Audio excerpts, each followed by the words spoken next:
Hey, everybody. Welcome to Paranormal Roundtable. I'm your host, Josh Turner. And this is the live stream.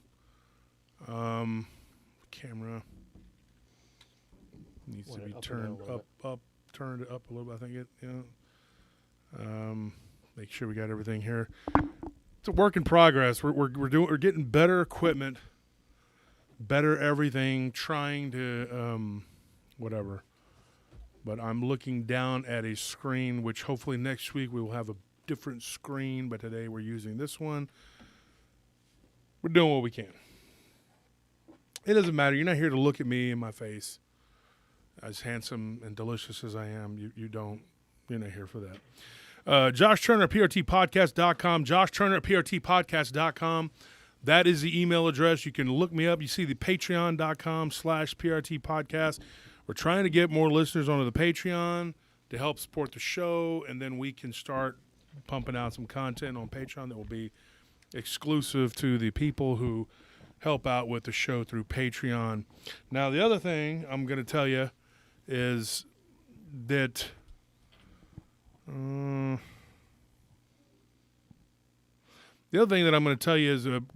donations are not expected, but they are appreciated because we are trying to. I have to have everybody to do this, to run all this that we got going now. We have to take off from work. And when you have to take off from work, well, guess what? You lose money. And so in order to keep this being something that we can do, I think that cord needs to be plugged in back there. It's got to be, it's got to make sense. And so that's why, any help we can get is appreciated for the show. Thank you so much. Even if it's just buying a hoodie, which we got some new designs in that we're going to be giving away. And here, check out this one. It's not new, but I don't think we've had one with the white logo like that. It's all white on the black hoodie. This is one of the new ones. Give me the other one. And I'll show you this one. Well, it's been rough, dude. We just went to the new house. We're moving next week, folks. It's been. Here's this one right here. Looks really cool. It's a little darker than I thought it would be. I was kind of hoping that it would be a little lighter on the gray, but it is what it is. New keychain designs. You want to see that? Turn it. That's upside down. So that's the keychain design. We got these. We do these on the giveaway. So anybody who orders something or who wins something or gets the prize, whatever, you'll get one of these. If you order it on the website, we don't do that. But, I mean, we can do, but if you get a swag bag, we're going to be throwing these leather keychains in. It's really, really cool. They're made pretty well. A little sturdier than the plastic ones we had. So, you got a chance if you're a PRT, if you're a Patreon member, $20 tier, you automatically get some swag from us. If you're a $10 tier, 3 months in, let me know, and we'll send it to you. Here's the new hat designs. Give me the other one. These are the styles. Let's see here. We can see on camera. Get it on camera. Check out that. Isn't that cool? It's got the black with the netting.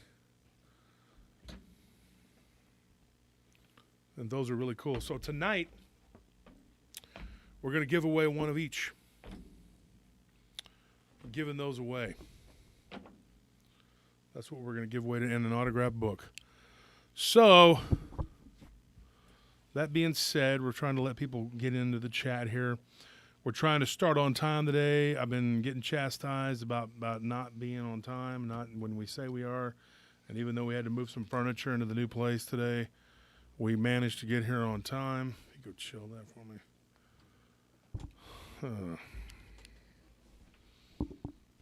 So, what do we got here in the chat? It's a different mouse, too. It's a little bit fancy here, I guess, for me. I'm not used to it. And thank goodness this one doesn't have to have a cord.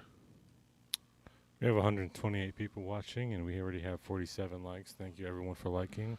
Yeah, please like and subscribe. I mean, we get thousands of views, and then we only get 500 or 600 likes. Like, come on.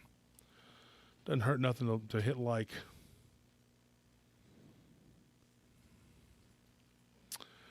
Like the title says, tonight we're going to be talking about some Dogman, some shapeshifting, and Bigfoot. I'm going to have a guest come on. But I don't see the time on here.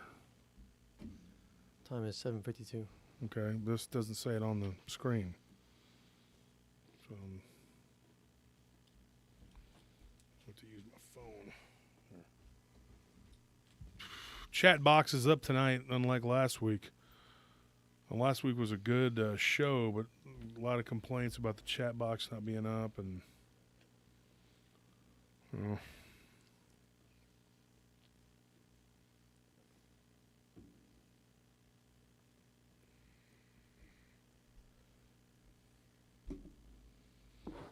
so I went to the out to a place called Scruggs where they do bull riding. Posted about it in Facebook, and the interesting thing is when you go out there, it is a event that they put on every November. I went out there as a kid. My grandfather.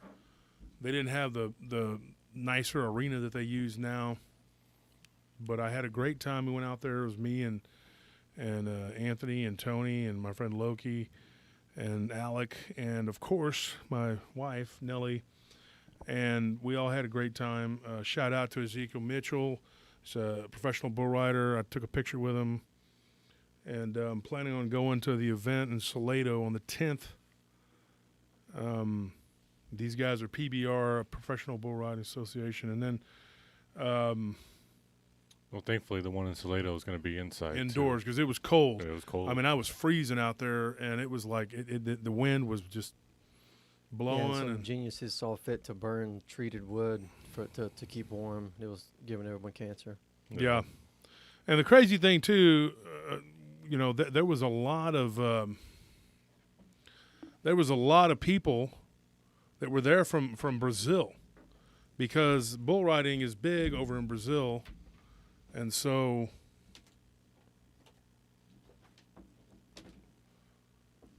it was a really cool event. We had a great time. But the thing is, it's out in Shiloh, which is next to Thrall. It's right outside of my hometown. There's an area out there. Now, Alec, he's in the studio here. He took some pictures of a place called Lawrence Cemetery and Lawrence Chapel. And there is a dog run cabin. Now, if anybody doesn't know what that is, it's like the way they used to build them is like, they built them in two parts, mainly because it was easier to heat and to keep cool in those little spots, and they built like a dog run in the middle, so the rooms were separated, and there was like a open space in the middle. That cabin was built by Adam Lawrence back in 1821, and it's crazy because it's right there.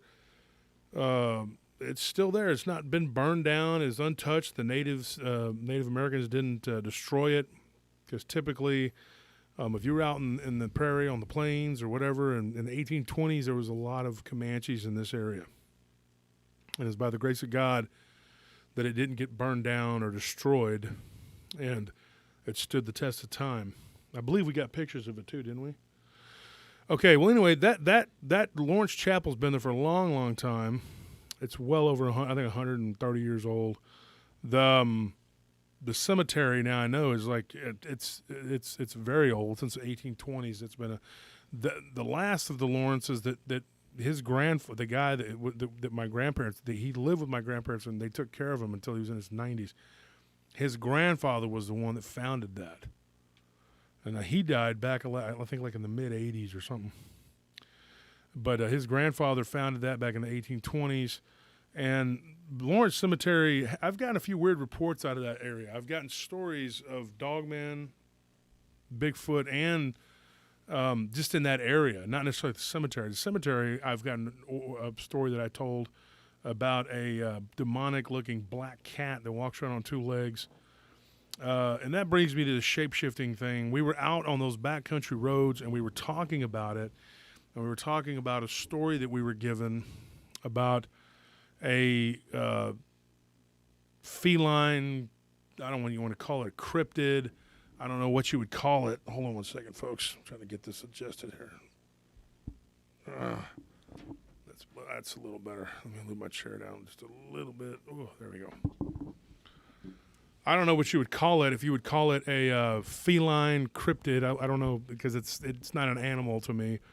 I told a story on my show about this thing that was running alongside the car, and it was about, I believe I pinpointed it. It was about 6.5 miles from where we were at the bull riding event. And we drove through that area, and these people were waved down by what looked like a demonic black cat on two legs. Very strange story. It's a very weird story. Like I said before on the show, they confessed to me that they had been imbibing. All right. And I think they might have been doing a little more. But it's something you would be like, I would be dismissive of if there weren't so many reports and stories already of these demonic black cat creatures. Some people even see them like snatching up ewes, which are like, lambs, trying to carry them over the fence and doing all this weird stuff. And you get all these stories about these creatures. And then, to me, where there's smoke, there's fire. It's not like it's not a real thing. I believe these people. Hold on one second, folks.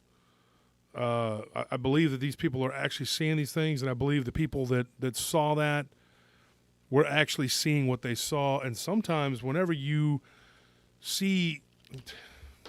Hold on one second, folks. Sometimes whenever you see something, just because you're imbibing or whatever, doesn't mean that it's not there. It doesn't mean that it's not happening. I think that sometimes certain things that make you They give you an altered state of mind. Yes, you're right. You're open to it, and it kind of opens up like a whole nother whatever. And maybe these people weren't. Well, the issue with the stories that do have people that were influenced in some way is that it's unreliable, and that's what people, doubters, haters, anyone that will do anything to kind of like step on a story, that's the first thing they'll target. So it's not like those stories are fake or they're automatically disproven as lies or whatever. It's just it's easier to have stories where those certain elements aren't a part of it, because it's just one little aspect that you don't have to fight with everyone about. Because as soon as you put a story where someone was just, they sniffed even the smallest scent of a weed, all of a sudden everybody's like everybody's all like, oh, that story is no longer valid. Yeah. It's all of a sudden immediately just thrown in the trash, even though you could have like documentation of Bigfoot, but they'll do anything. Well, really. Jim Sapp just said, dude never saw a werewolf after a Coors. I've never seen a werewolf after a beer either, but maybe Coors might be something that but I think maybe maybe Coors might make it happen, because I hate Coors and I hate Miller Lite, so it seems like something that would be a possibility if you're drinking those crappy beers. Yeah. Here's Steel what Reserve, you might, 211. because another thing too. Like, I had a story. Now this leads me into another story. I got a story out of a job site. This guy was actually, we were talking about the security. This happened right outside of Liberty Hill a couple years ago. A guy was working doing construction on a job site, and it's somebody that we know, because remember, we were working for a company that paved roads and stuff. And I ended up going out there one day, and I talked to one of the guys who was working. When Tony, you were out there working, I think you were out there in, not Liberty, was it Liberty Hill?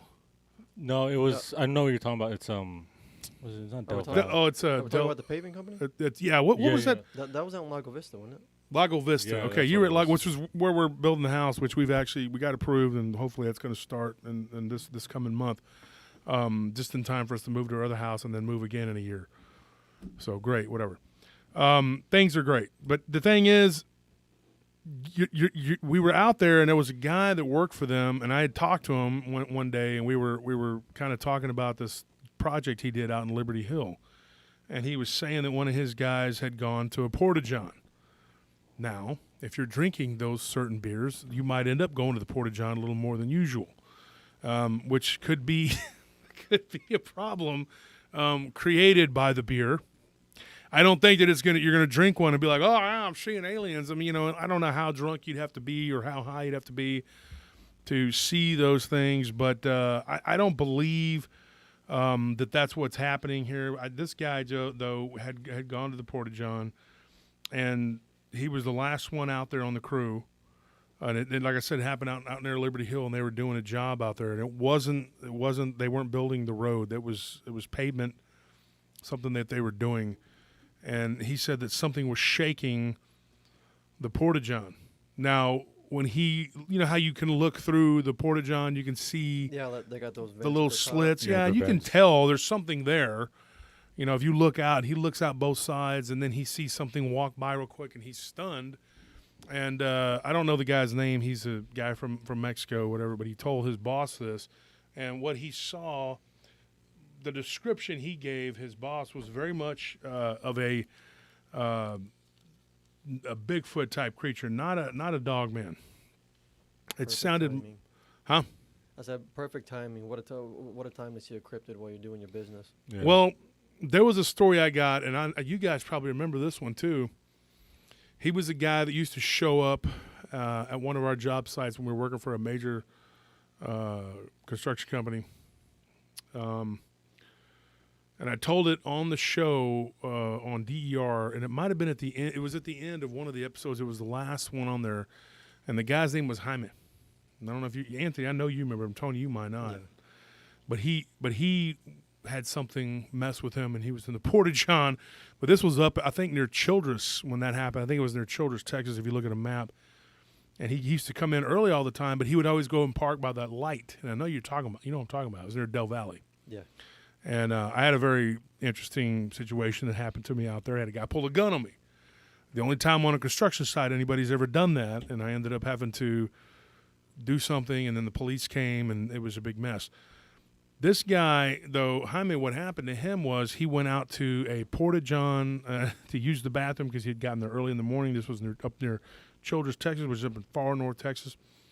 And something came up to the outhouse and started sniffing around and started pushing on it.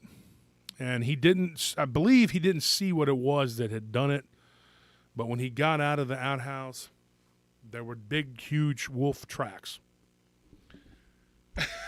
And the thing got, and if I remember the story correctly, like I said, I told it on DER, he got pushed over. Like the outhouse got knocked over. And I can't tell you which episode that was.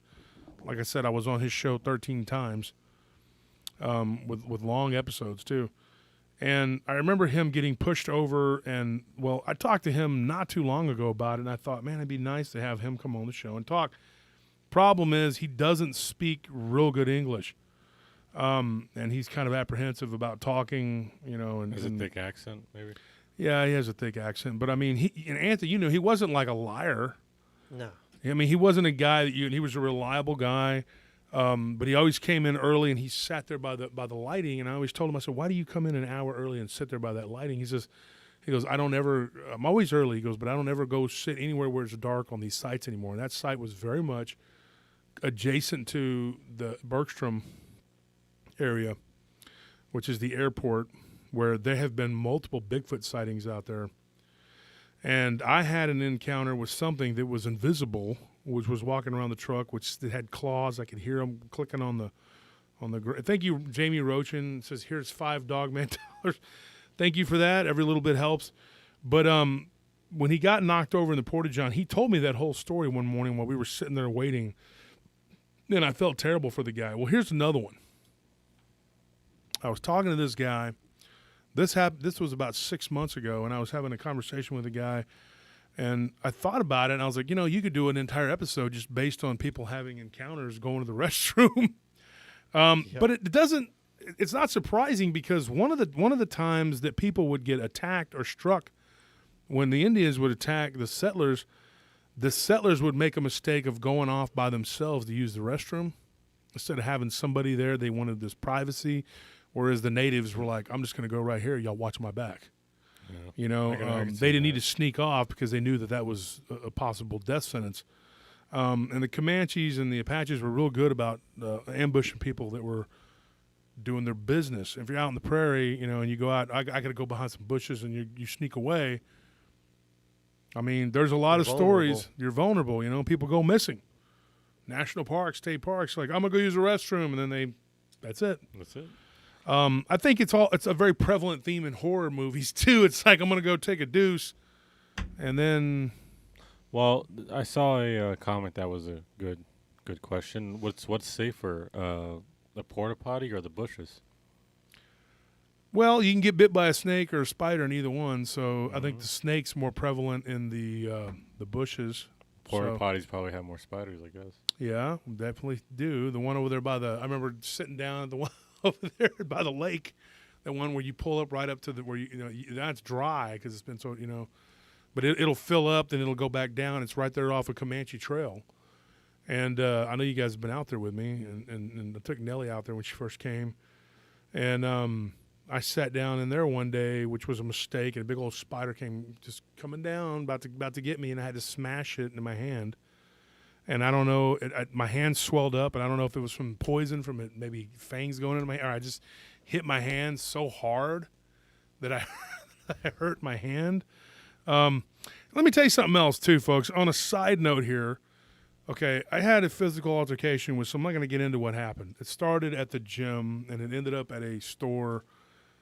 And I'm just going to say this, that the economy is so bad that criminals are now trying to attack you if you don't let them in to use the restroom in certain places. So Anthony didn't let a guy in, and so he was so angry. And then, I kind of thought he was going to try and rob us, but he didn't have a gun, so he had to pretend, and then it didn't work out too well for him.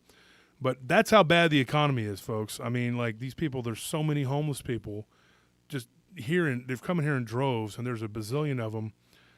And one of them was mad at Anthony because he wouldn't, he was knocking on the glass. Yeah, I was being a big fat meanie head. Because you wouldn't let him in to use the facilities, I'm supposing. And so... Well, what happened was you're over there trying to bulk up, get big, and this rude individual wants to go use the restroom like a jerk. How dare he?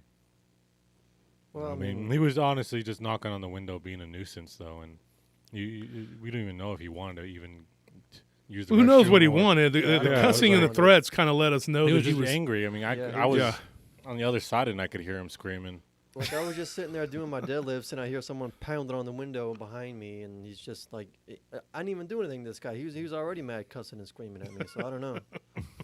Maybe I'm just ugly. I don't know. But he was ugly, too. Well, so he held a grudge against you. So he doesn't have a leg to stand on. Yeah, so we pull into the store, and there he is. Yeah, and I'm not one to go, well, let's go to another store, because by the time I opened the door, he was already on us, because he had a thing for Anthony, I guess, whatever. He was mad, and we ended up getting into it. But I kind of thought he was just looking for somebody to rob, but he just wanted to pretend like he had a gun, because he had his hand in his, but he didn't. Like, I could see, like, he's doing this, like in his hand, like. And I'm like, wow, dude, the criminals are that broke, they can't afford guns now. Also, just real quick, thank you, Bigfoot Society, for the $5 Bigfoot dollars, and thanks, Curtis. for Thanks, Curtis Curtis. Turner for your super chat. No relation, Curtis, but I wouldn't mind if you were related. Good guy. So, yeah, that's how bad it is. And I got a story from somebody at the gym who was kind of joking around about guy tried to rob him and kept telling him he had a gun, and he was like, let me see your gun. And the guy was like, oh, you don't need to see it. So he literally just got in his truck and drove off. I wouldn't suggest that, but this person obviously, like, they did not have a weapon, okay? Unfortunately for them. And they weren't able to rob this individual. And then unfortunately for the guy the other night, his weapon He just got right up on me, and he didn't give me much of an option. It was like, you're going to have to fight your way out of this or whatever. So, yeah, nature takes its course. But just be careful out there, folks. There's a lot of crazy people that are out there running around doing things they shouldn't be doing. Get yourself a gun. Yeah, or protection, I mean, because everybody else is doing it, so you're going to have to. So anyway, that being said, this individual, that we were talking about earlier, he goes out to use the restroom. And he pulled off to the side of the road. They were out with some friends, and he said, dude, I got to go to the bathroom. And he pulls into a county road, goes off into the bushes, and swears up and down that when he started to do his business, he looks up and he sees which I can only describe as a Sasquatch. And the thing just sits there and stares at him and then squats down and becomes eye level with him and is just like within a foot away from him while he's doing it. And he's just like in absolute, he's like, it's a horrific feeling because you're already vulnerable. So he's taking the number 2 and he's watching this thing stare at him. And he said it was the thing smelled so bad that it was like the smell was overpowering because I couldn't even. Jeez. And he was like, it was so horrible because he said at first he smelled it before he, and he thought, man, those Taco Bell really got to me. But it wasn't. He didn't say that. But, it was so bad that he thought it was him. And he thought, man, what in the heck did I, Then he sees this thing, and he's like, then he thought it was one of his friends. He turns, he's like, hey, Mike, Jim, whatever. And this thing is like legs huge, and then he looks up, and there is this monster. He said it was about 8 foot tall, and it just bent down, and it just stared at him and watched him with just curiosity. He did his business, and he said he wanted to stand up, but he was terrified. And then he said that the thing like reached over and kind of touched his shoulder and like grabbed his shirt, his jacket. And then he said he got up real quick. He backed up and he fell backwards. And then the thing just walked into the woods. Well, about 2 seconds later, as he's getting to his car, which he described as a brand new Prius, which sucks for him, but it began to be pelted by rocks. What's the problem? So, anyways, I thought something was going on here, folks. They're making hand signals, gang signs or something. So, anyways, this thing begins to pelt the vehicle with rocks, one of them like busting the back window and completely shattering it, but it doesn't fall through. And so, obviously, this thing decided it was either that or its friends because they heard hooping and hollering, which made him think that – and this incident happened in an area near Throckmorton. I don't know if you looked it up on a map. It's in Texas. That's where this happened. And they were throwing debris and rocks and things, and he took off, out of that county road.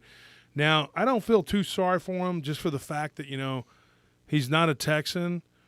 He's from the city, and he should have known better than to drive a Prius in the first place out there in the middle of nowhere and go down a county road with gravel and everything else. And so he ended up getting pelted with rocks. And I say I don't feel sorry for him. I'm joking. It was a nightmare experience for the guy.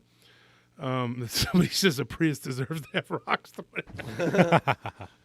in. It's a fact that Dogman and Sasquatch hate Priuses. Well, there's a bias for the Priuses, because they're so ugly. I don't know why they have to make them so hideous. Like it's actually a good idea to make a hybrid car, but why do you have to make it look so disgusting and stupid? I'll tell you what, we'll make a game out of this here. Steve C just gave us $10. He says, here's 10 not deer dollars. So I got so many. If you go find my notes, get my notebook. Yeah. If you guys send me a donation, okay, if you put down on there, like somebody just said, here's 10 Goatman dollars. Thank you, Sugar Britches. I'll tell you a story about that, okay? So if you hit me up, and I'll look in my archives here, and I'll find it. I'll find something here. I got some reminders here. There you go. Got some right here. So you guys hit me up. We'll start now. All right? Somebody said not deer. So if anybody wants to hear a not deer story, I got a few of those. I got a few of the Goatman stories. I'm trying to save up more for the Goatman to get an episode about it, but we do little tidbits early. True werewolf haunting.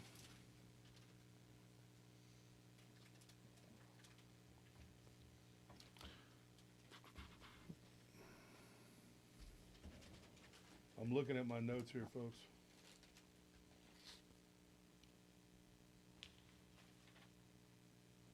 Oh yeah, these are some crazy stories. I got some good ones right here in this notebook. All right. Anyway, so the next person that donates, we'll do that. But for now, I can tell you this: there is a like a. I mean, the odds of you pulling off on the side of the road to do your business.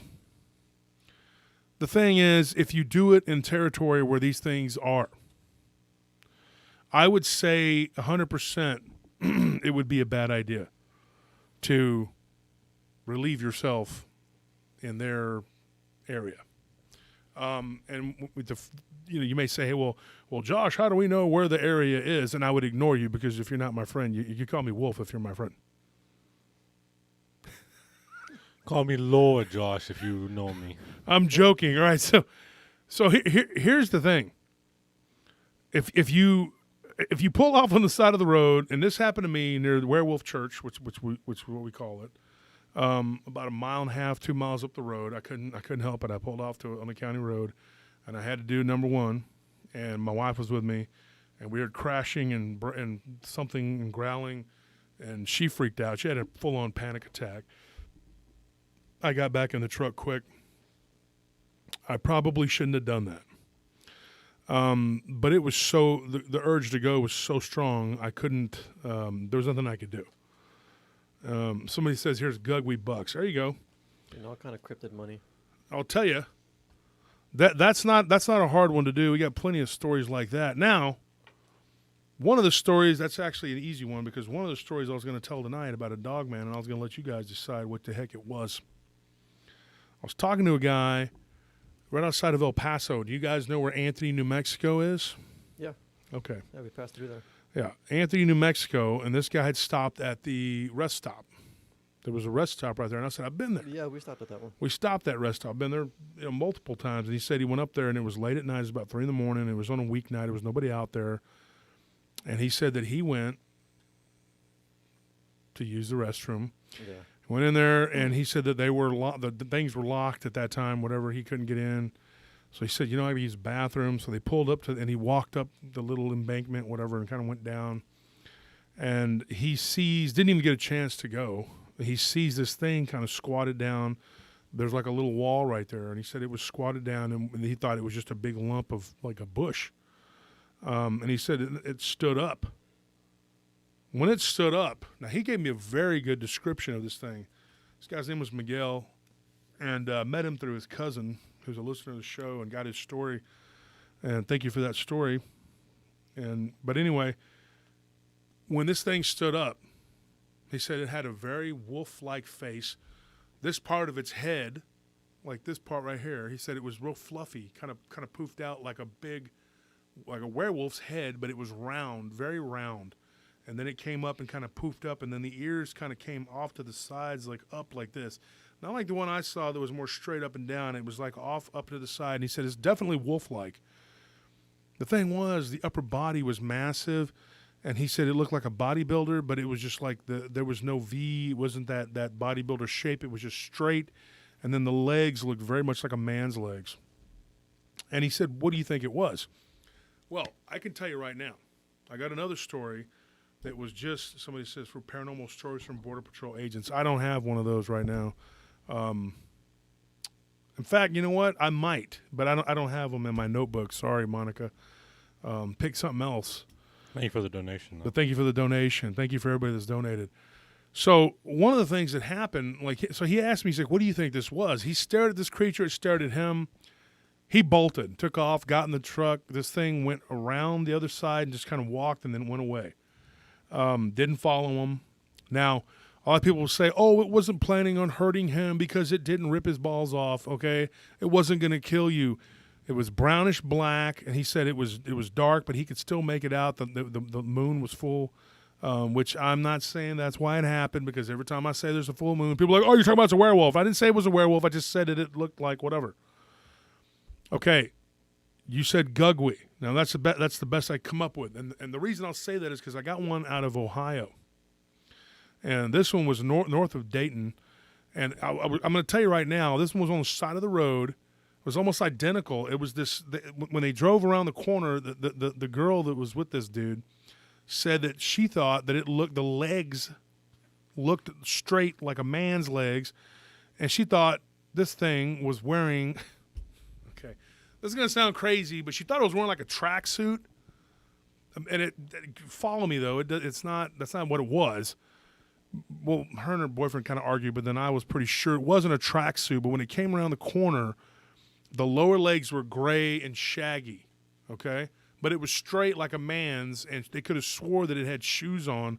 And then the upper body was gray, and then there was an argument about the shoes, whatever. Well, the backseat person, which was the mother of the girl, she kind of settled the argument. She said, there wasn't no tracksuit. When I talked to her, Glenda, she said, no, she gave me permission to say her name. She said, it wasn't no tracksuit. They don't know what they're talking about. It was just a gray werewolf. And I said, did it have shoes on? She said, no, it didn't have no shoes. The feet were black. Like maybe they thought they were their shoes. She goes, but they were too busy screaming and falling in each other's lap. And then she goes, and then my boyfriend woke up in the seat next to her boyfriend, who's, he's a retired business guy, and he's just like, what the heck's going on? Why am I being woke up, And so this thing was gray, and she said it just like it had a lot of fur.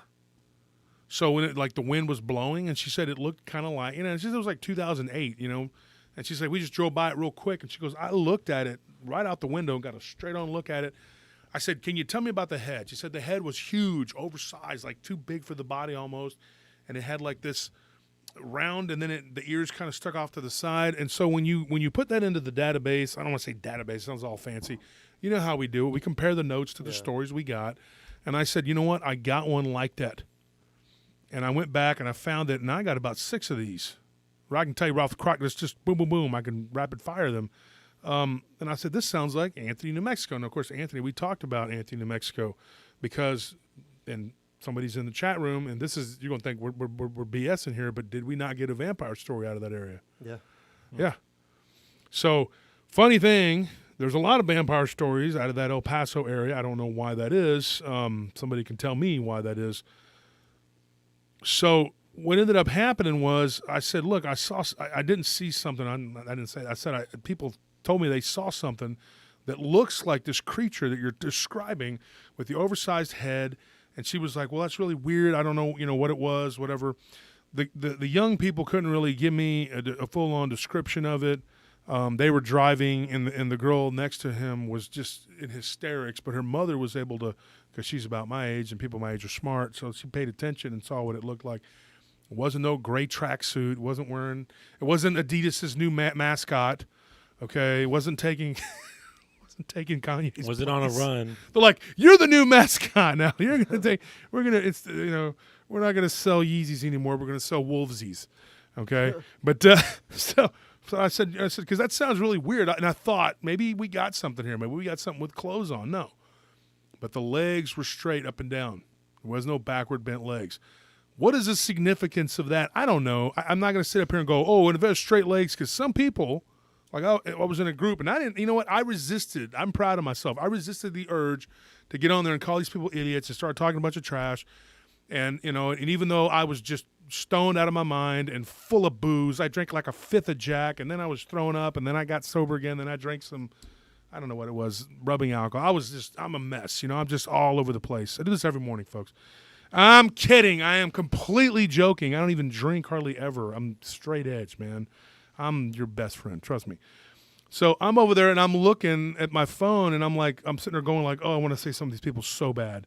So this one lady goes, if it has straight legs up and down, that means it's a werewolf. And if it has bent legs, then that's a Dogman. How do you know that? Like, how do you know that? Is there some sort of journal or book or some sort of Bible for this thing that I need to be looking at? Yeah. Can I see your polling sample? Like, where's your evidence of any of this? Well, I would think it's probably from the same people that took the thing that said that 99% of all accounts of Bigfoot are, physical. Like this. So you took 99 people who all believe that it's physical and said, yeah, all the accounts we got are for the physical. Well, of course, because you are all about the physical, so they're going to bring you those stories. I know for a fact a lot of you guys out there, shame on you.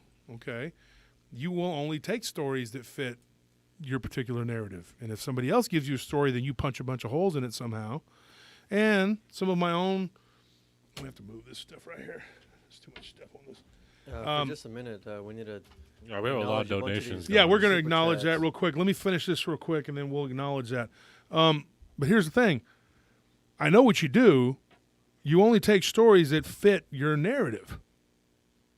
So anyway, those are two gugwee. I think gugwee type stories. Now, some people will say that a gugwee, like the Beast with Seven Shoots, that's the famous picture with it holding the little, looks like a stuffy that you would get at Lakeland Mall or something.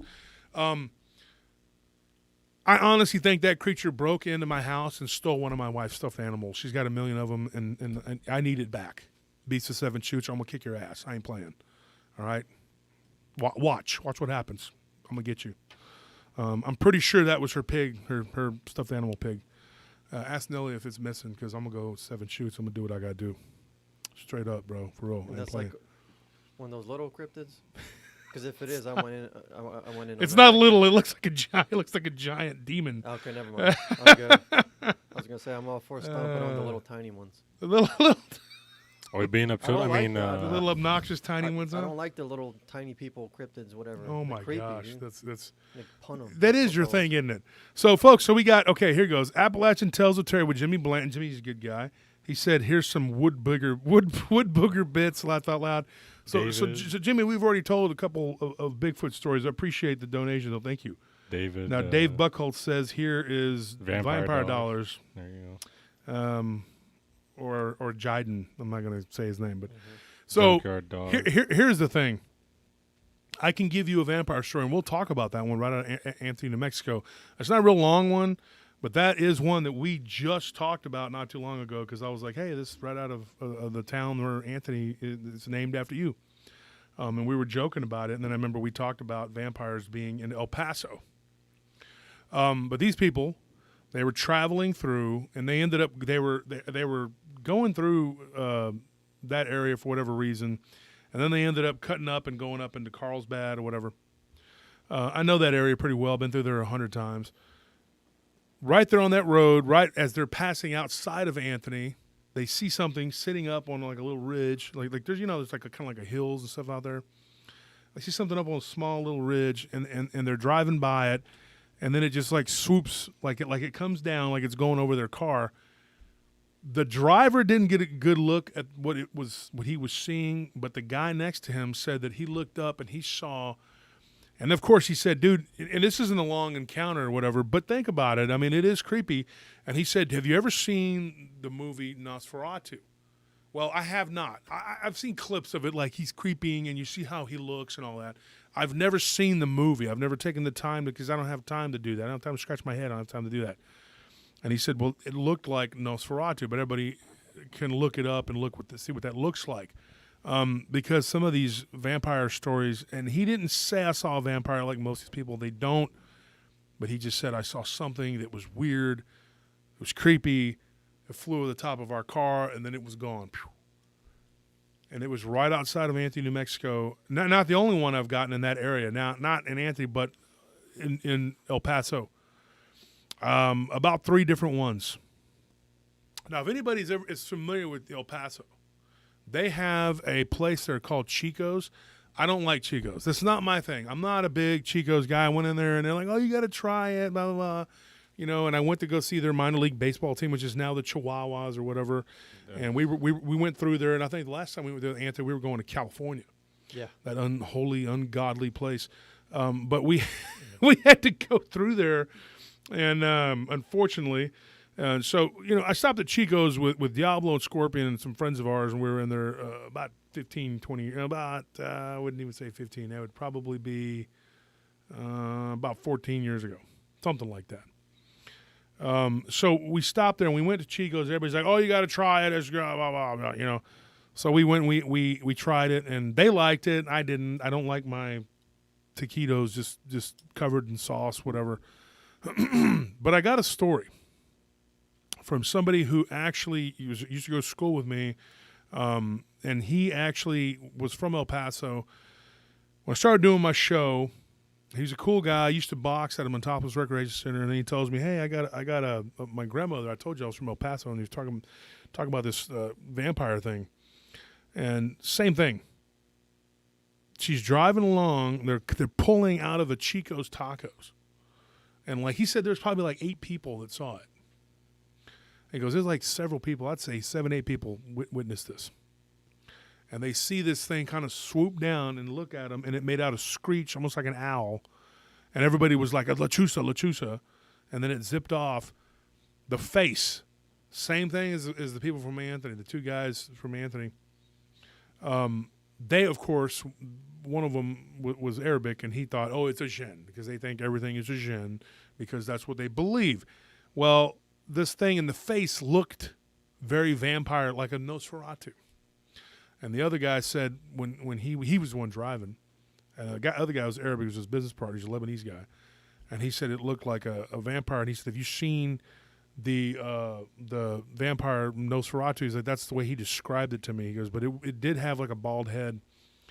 These encounters, one was in 1997, which was the one where they were in Anthony, whatever, and then the other one was like in 2019 or 2010. So not that far apart, it's 10 years, whatever, 13 years, but it's still within, like not decade, but just a little over a decade. I mean, you get all these weird stories. Now I had another one from a hotel, but I'm not going to get into it. That we've already covered that, so we're moving on. But anyway, that's 2 stories right out of there, and there's others of that same kind of creature. Like I said before, one of the girls that I dated from El Paso, and I dated a few, which was a huge mistake. No offense to ladies from El Paso, but you're crazy. And and not all of you. I'm sure there's 1 or 2 in that city that are normal. But anyways, this one girl that I dated, she told me a story of a vampire. Or she didn't say it was a vampire, but like I said, I got the impression that it was. And you guys have heard me talk about it. Go back and listen to the vampire episodes. It's on there. I'm one of the people that will actually classify these things as what they are, which I think are vampires. And people think, "Oh, well, that just could be anything, blah, blah, blah." Well, it just looks like that. It just happens to just absolutely look like a vampire. Suck your blood. And Well, we don't know if they're sucking blood. I mean not all of them. You're not surviving it. But. Well, the one we got where the guy was hunched over the guy, that was obviously to me. I think there was no doubt about that one. But the ones where you just see it flying over, it's not eating anything. But why does it have those teeth, and why does it look like that? Now, here's something somebody told me. Now I'm going to ask you guys at home, the listeners, and you tell me if you think this is a plausible theory. There have been sightings recently. Have you seen this flap on Santa Claus?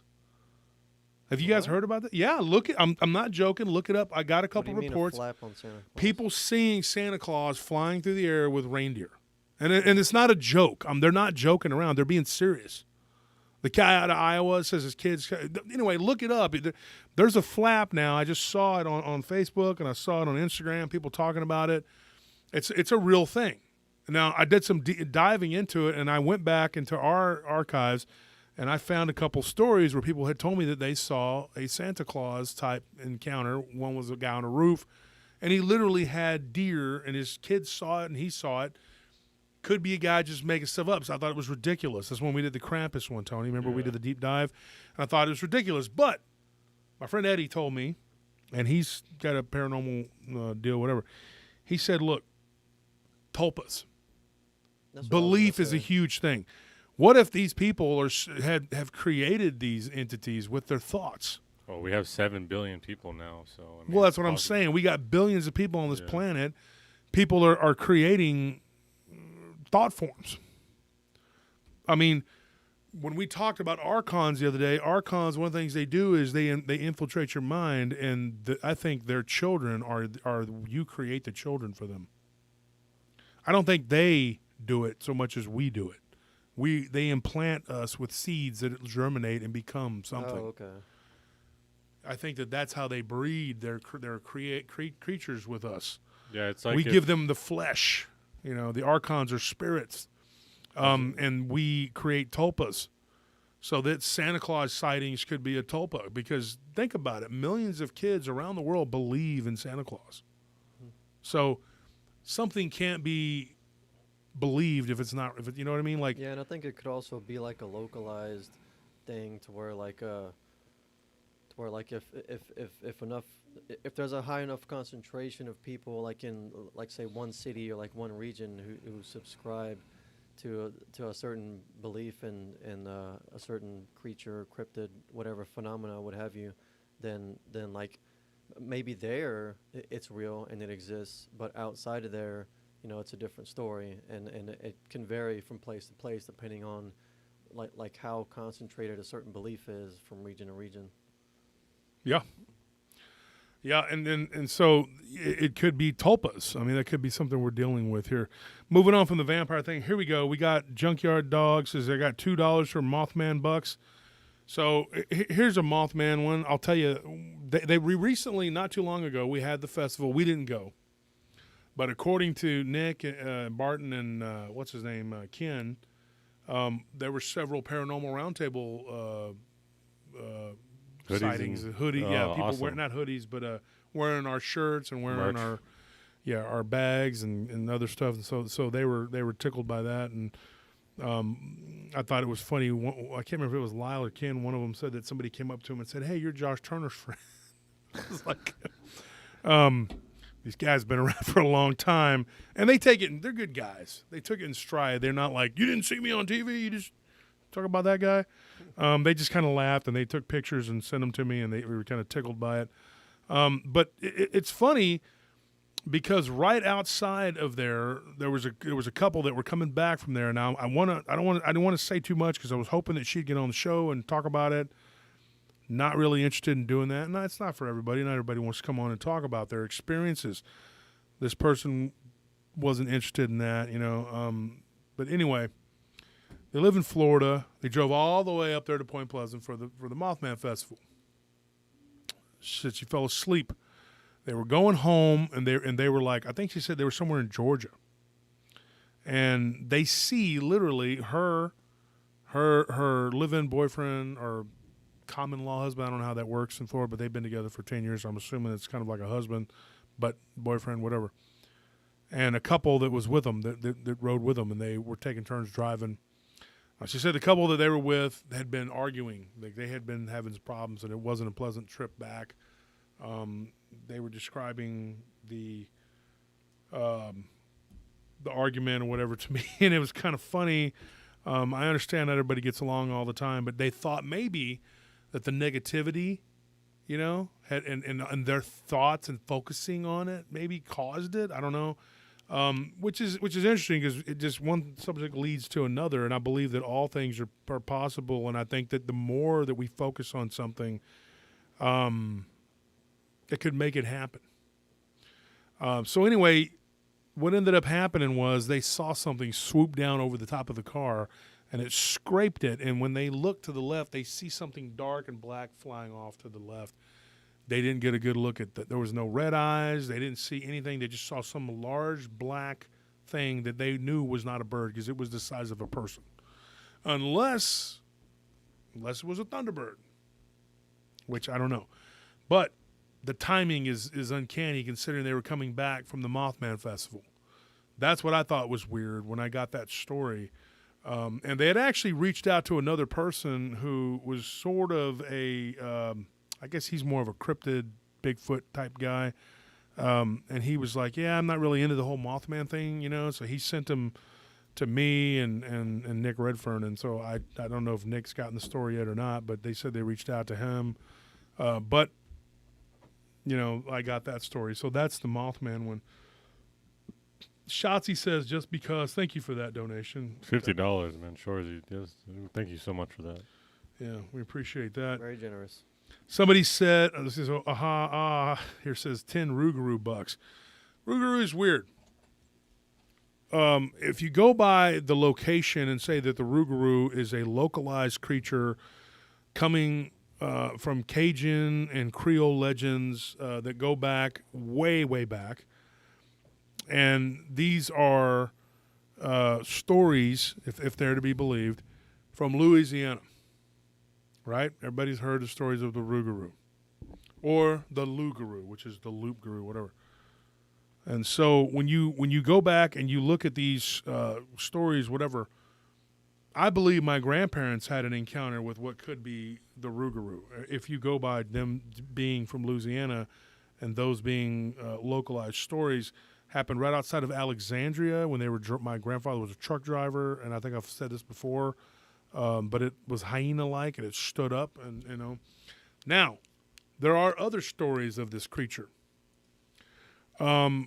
Stories that involve weird things like magic and black crows, and so my buddy Willie was from Lake Charles, and one of his family relatives, whatever he told me from way back, had a penchant for messing with the dark arts, whatever.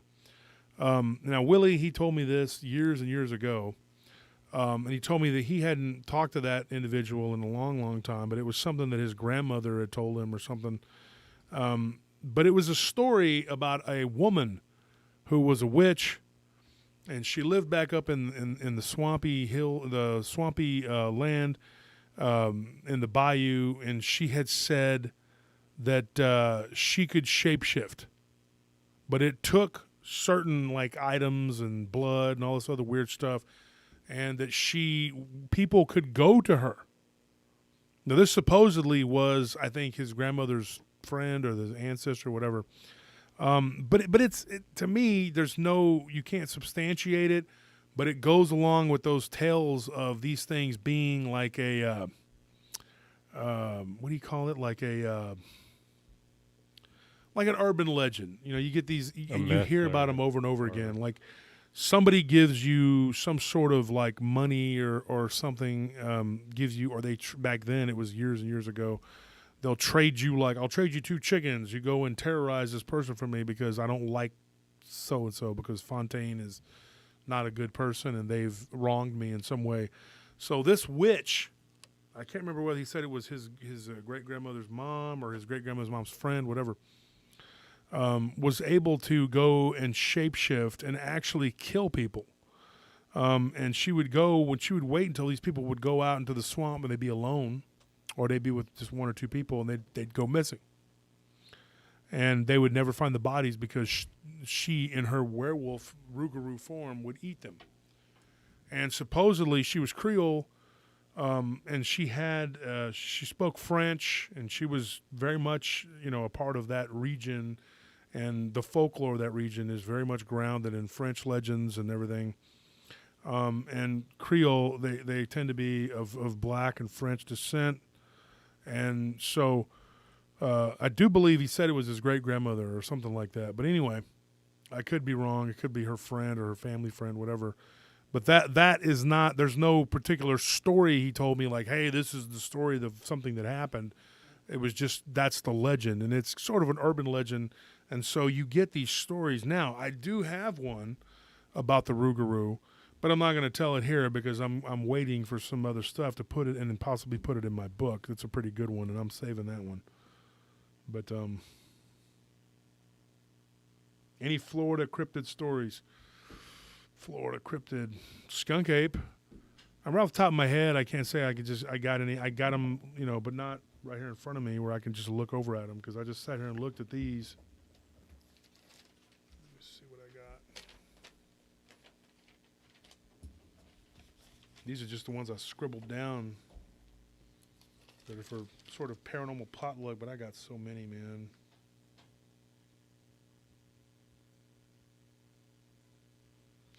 And some of these I'll write down from our email.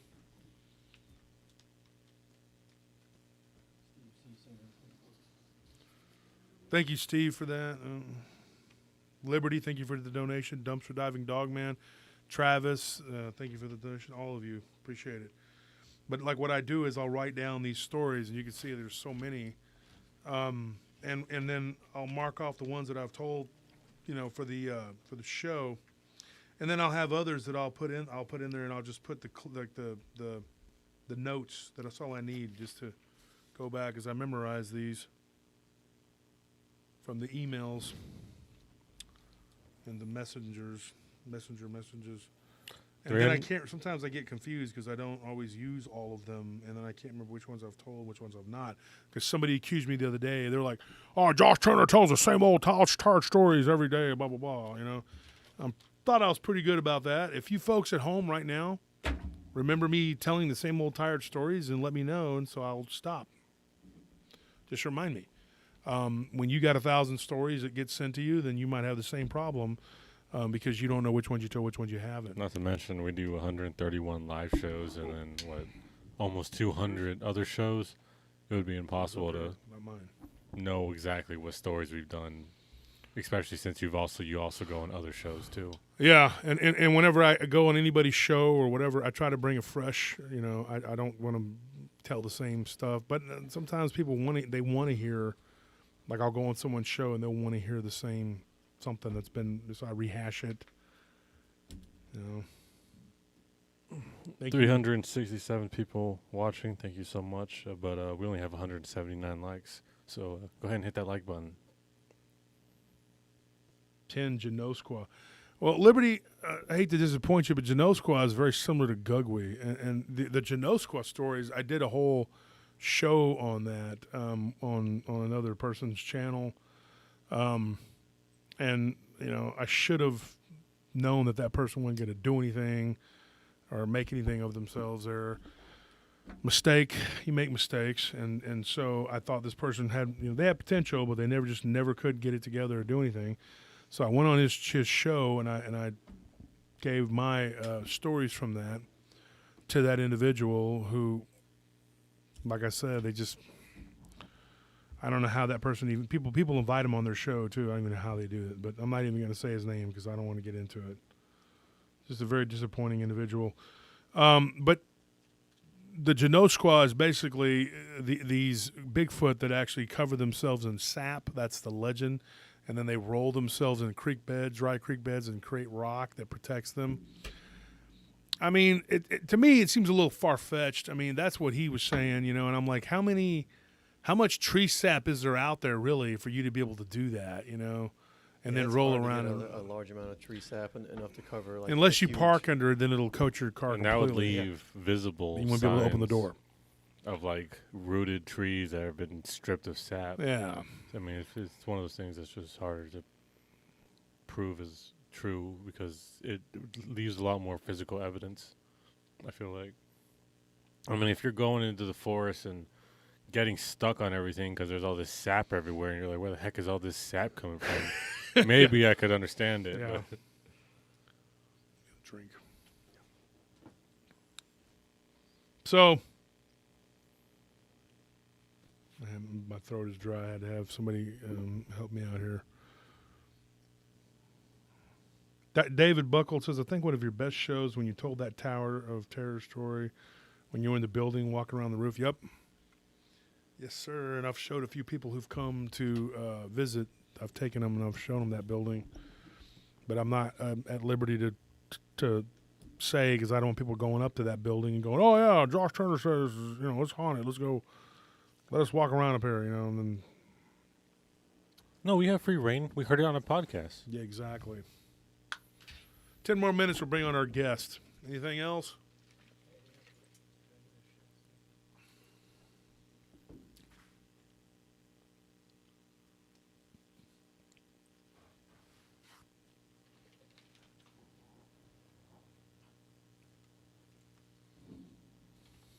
Yeah, Beware of Dog was pretty scary.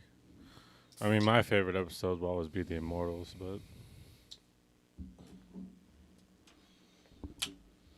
That's your favorite? For me, I mean... Folks, here, let's do this. For the giveaway tonight, we have these 2 beautiful hats we're going to give away along with a book. We're going to pick 2 people from the chat here tonight. Somebody says I need to wear iron on your left wrist. I wear gold, dude. It's a purifying metal. Why the left one? Huh? I said, why the left wrist? Well, I think it has something to do with the right being the giving and the left is the taking. Okay. Yeah. But that's something that's different cultures, different beliefs. Like some cultures would say different things. Like there is a type of Indian culture from India And you can look this up, and I can't remember the exact name of the people, but they actually cover their right eye because the right eye is the evil eye. Now, people would say that the left side is the evil because Satan holds the left hand up. Right. God says Jesus sits at the right hand. It says that Jesus is at his right hand. Here's the thing. Some cultures would say that you should cover your right eye because the right eye corresponds to the left side of the brain, and vice versa. Yeah. And I just had a lady, she was a Korean optometrist I was talking to the other day, and she said that's correct. She confirmed that. Yeah, it has a legitimate psychological effect if you were to just, like if you only have vision in one eye, Mm-hmm. you know, because the brain takes in information from the eye. You actually see, technically you see with your brain, not really your eyes. So you should actually just, for me, in my book, you should just like, if you're only able to see out of your right eye, then you should just go blind. Yeah, I might as well I don't just know give about up all on that. it entirely.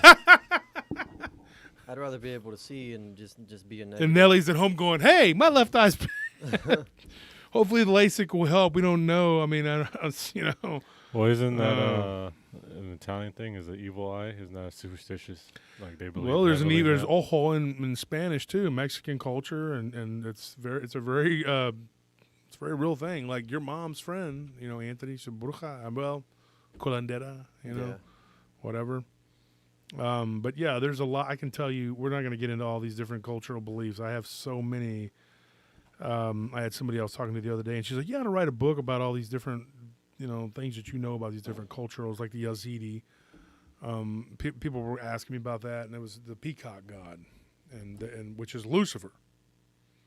But they don't look at him in the same way that we would look at Lucifer's not the bad guy. He's the bridge between the angel world and ours, according to them. Okay. Yeah. And God has forgiven him, and it's up to us to forgive him, supposedly. But that's not the same as Satan. It's not the same as Shaitan. Now, there are different schools and camps in that thing, too, because some believe that Shaitan was his right-hand guy, and the main Shaitan, they just called him Satan because he was so bad, whatever. And he despised people. And then the other belief is that they're both just bad, but they're two different things. And one is just the boss of the other. And those are different camps within that, you know. So it goes down the rabbit hole really deep. You read these books and you read about their culture. Then you interview people, like I have, who have all these different beliefs. And then you start to realize, I was interviewing a guy from the Philippines. Well, they have a bunch of different, you know, like they have Tagalog, Spanish. I mean, they're not all the same. And they have different cultural beliefs, too. One of them being the Oswing. They don't all have the same, you know, belief in that. Right. Just like the Chinese, the hopping ghost, which is a vampire, a vampiric ghost. If you were to go to Manchuria, it would be a different creature. They call it the hopping ghost? Yeah, it's a hopping. Well, it translates to hopping. I mean, even ghosts like. But in Hong Kong, it's considered a vampiric entity. Yeah, it's a vampire. Another one that's a zombie, like it's a created creature, where you see it with like a piece of yellow paper on its face, and that's like a talisman which they would put to like seal the spirit and like have control over it. And the way that you're supposed to be able to either stop it from moving or like to release control is you take away that paper. But I don't know. It's one of those things that's just like it. Like we were talking about earlier, it's just region to region. It can switch to like what the exact creature does. Because I got a shapeshifter story I got to tell before we get our guest on here, and not to cut you off, Tony, but you bore me. What you say is it's boring, stupid. No, just whatever he says, Usually, yeah. throw it out of your brain. It's like, you know, just whatever. Do you have a bug in your ear today, like you did last week? no. Thank goodness. Whew, thank God. Not yet. Folks, I'm messing with Tony. Tony knows I kind of care about him a little bit. Look, here's the thing, folks. I got a story. Now, somebody was talking to me, and I was talking to a guy. He's from New York, and we were talking at the gym, and we got into the whole cryptid crawler thing. If anybody wants to hear this story, I'll give you the choice. You can take a vote, okay? I got a Dogman story that's pretty good, or I got a crawler shapeshifter story. I don't know. What let's vote on it. Or you can throw me a donation. That'll work too. So whatever you want to do. And the next story genre goes to the highest bidder. Going once, going twice, going 3 times. Sold for the. Just let me know because we got a few minutes here and I'm gonna make a phone call.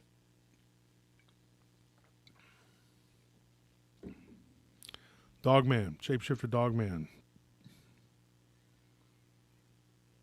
Are you drinking a Shasta? Yes. Yeah. Is it? Let me see.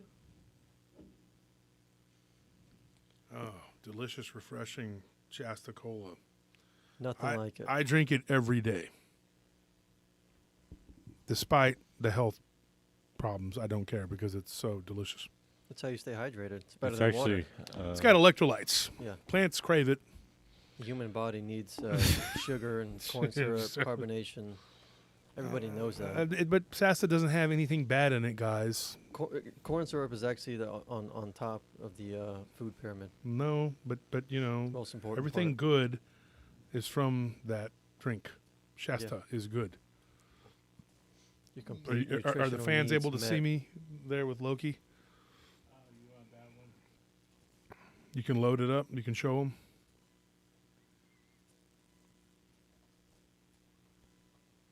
See if you guys can see this picture we took of the soda of the cryptid world, of the spirit and cryptid world. Dogman's favorite. Dogman all love yeah. Shasta.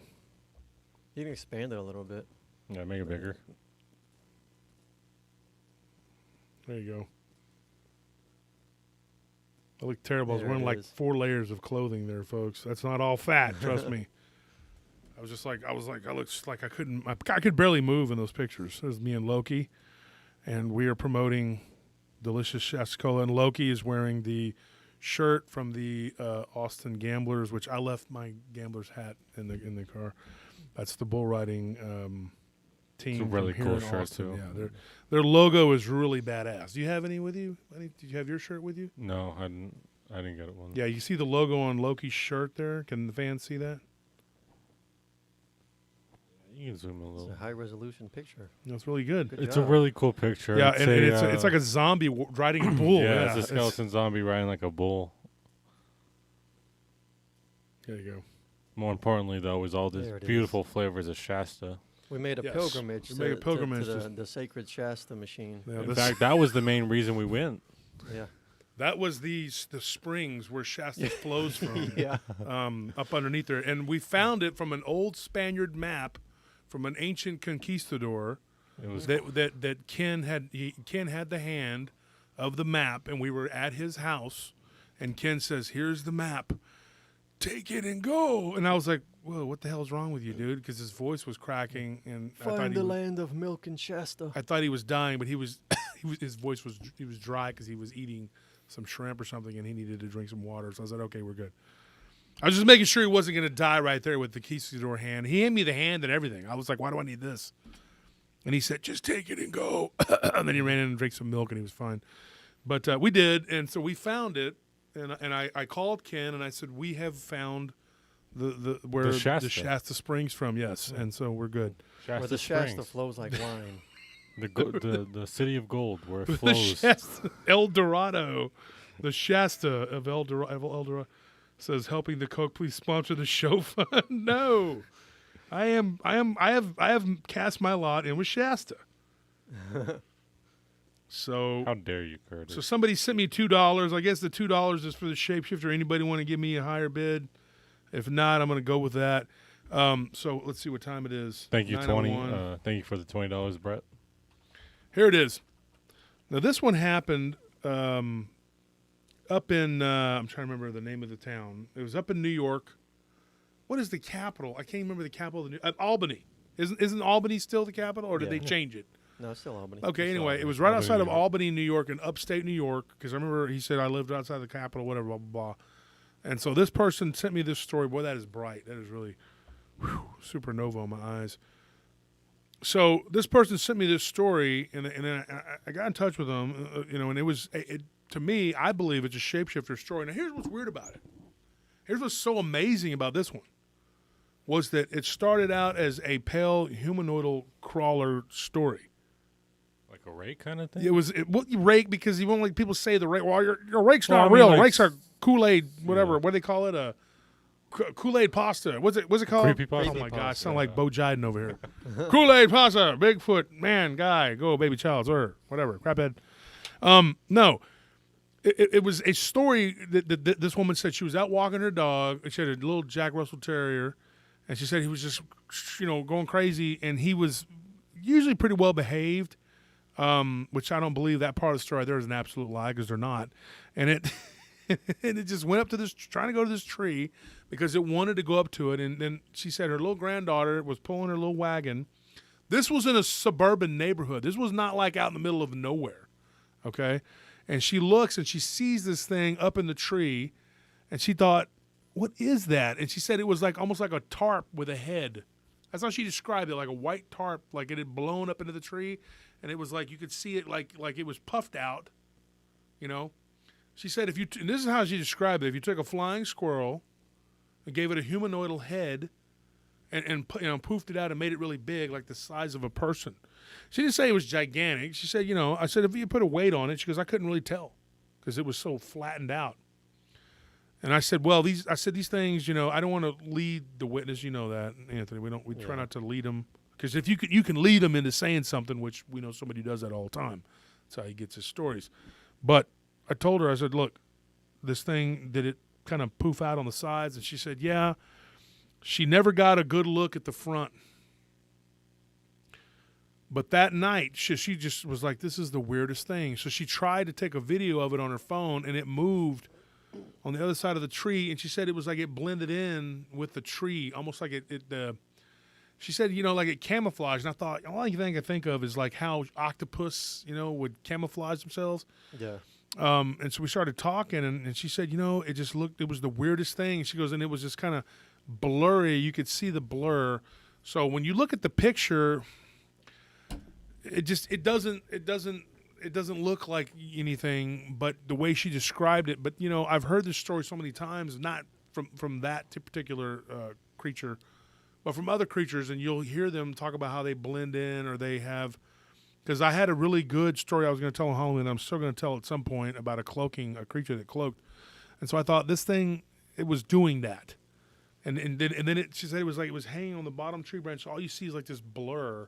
So it looks like a blur on the camera. Well, that night, her husband was going to take the trash out, and he sees this thing squatted down in the middle of the yard. And he was like looking at it, and it was looking at him, and he said that it was the weirdest looking dog, and that the back of the dog, it moved forward, and were the back legs of the dog with this dog. He said dog. He didn't say wolf. He didn't say it was werewolf, anything like that. But he said it just looked like a really big dog, like a white German Shepherd looking dog. But he said it was a German Shepherd looking dog that was brown, but the back of the body was white, like there was no hair. Like if you were to shave the back of the dog and the hair, there was no hair on it. It was just white. And I was like, what in the heck? And he goes, it looked like a half-shaven dog, but with white, like its undertone was white. And he's like, what in the heck is that? He said, but when the thing lifted up its back leg and then its other back leg, it turned brown. Like right in front of him. That's weird. So he ran inside and told his wife, and she's like, well, I saw something too. And then she didn't want to tell her husband because he's very no-nonsense guy. He was in the military for 30 years, and he was just like, I don't believe in any of this kind of stuff, blah, blah, blah. And she said, well, Josh Turner talks about this stuff all the time. Well, Josh Turner's an idiot. I don't believe that guy. He's stupid, and I would lick him good if I could. No, he didn't say all that. I mean, he's the kind of guy that goes into the, he's from the olden times. He goes into the diner and he's like, get me a pastrami on rye. And they're like, would you like cigarette butts on that, sir? Of course I want cigarette butts on that sandwich. What am I, a plum Nancy? And he eats it. I'm kidding, okay? I'm kidding. You don't eat cigarette butt sandwiches. But he doesn't watch the show anyway, and she does, and she does, so whatever. A shame on him, okay? But he did say that he saw this creature that looked like a dog, and it was changing into, it was like something white was changing into the dog. The wife saw something earlier up in the tree. You know, I think this was in like Indiana, but it was like in Gary, near Gary, or in Gary, something like that. Anyway, there was this thing up in the tree. So like you're sitting there going like, what, you know, and then like 8 o'clock at night he goes out. What she saw was like, you know, around noon or something. Mm. So 8 hours later he sees something in the yard when neither one of them have ever seen anything like this. So what does that tell you? Is that a shapeshifter? Was that a shapeshifter? I mean, was this rake-like creature turning into a dog? And if so, to what end? Like, what purpose does it serve for it to be a dog? That is the question. And I'll leave you with that, and then we got to make this call. Well, do you know what they say about jinn, about how they can, what is it, like they can adopt animal like traits and characteristics, except they can't become a wolf. Yeah, they can't become a wolf, but that's the only thing that's why like it bothered me, because I was trying to figure out a way to make sense of it, because you know, like I remember Chad would always tell me to like he loved animals so much, but he'd be like, oh, make sure it's not a jinn, as like a joke. Yeah, be careful to bring them in, you know, as a stray, because beware of dog tells you that right there. Mm-hmm. So Eddie, but this they can't become wolves, so I don't think this is a jinn of any sort. So well, this wasn't a wolf; it was a dog. Well, but jinn are that's a very common form for them, is a dog. Is a dog, right? Yeah, but not a wolf. Yeah, right. Which is weird, because if you just go read about it, you'll see. Eddie Shaughnessy says, so I joined Patreon a while back and not sure how it works. I tried to message you on a PRT. We're working on that, Eddie, and we're working on getting the show. We're going to start doing 2 shows a week, and one is going to be on Patreon. Now, here's the big announcement, folks. Tell them what day we're going to go to. We've decided to change the days, and we'll tell you why. Yeah, so I think we settled on a Saturday for the extra show. I'm sorry, Friday. No, is that the extra show? Yeah, that's the extra live stream. Yeah. But no, that's going to become the main I thought we had stream. agreed that was the main live stream. Yeah. And then from now on, what we're going to do is have like sporadic, random extra shows on Tuesday. We may still do Tuesdays. I guess Anthony didn't even know this. He didn't even pay attention when we were talking. When we were talking about it. I thought you were the one that had the plan here. I think he had it flipped. I didn't come up with that. We were talking about it earlier today. Tony, back me up on this. Yeah, we talked about it. Like he literally was talking about this today, where the plan was either Friday or Saturday was going to be our main live stream, and then Tuesday we're going to switch it to either have like an extra show or have it just be like another added show that we do. Mm-hmm. But yeah, those are going to be the days. And yeah. So what's going to happen? And good news for you folks. What's going to happen is we are doing the show tonight. And we are going to, hopefully, God willing, we'll be able to start this Friday.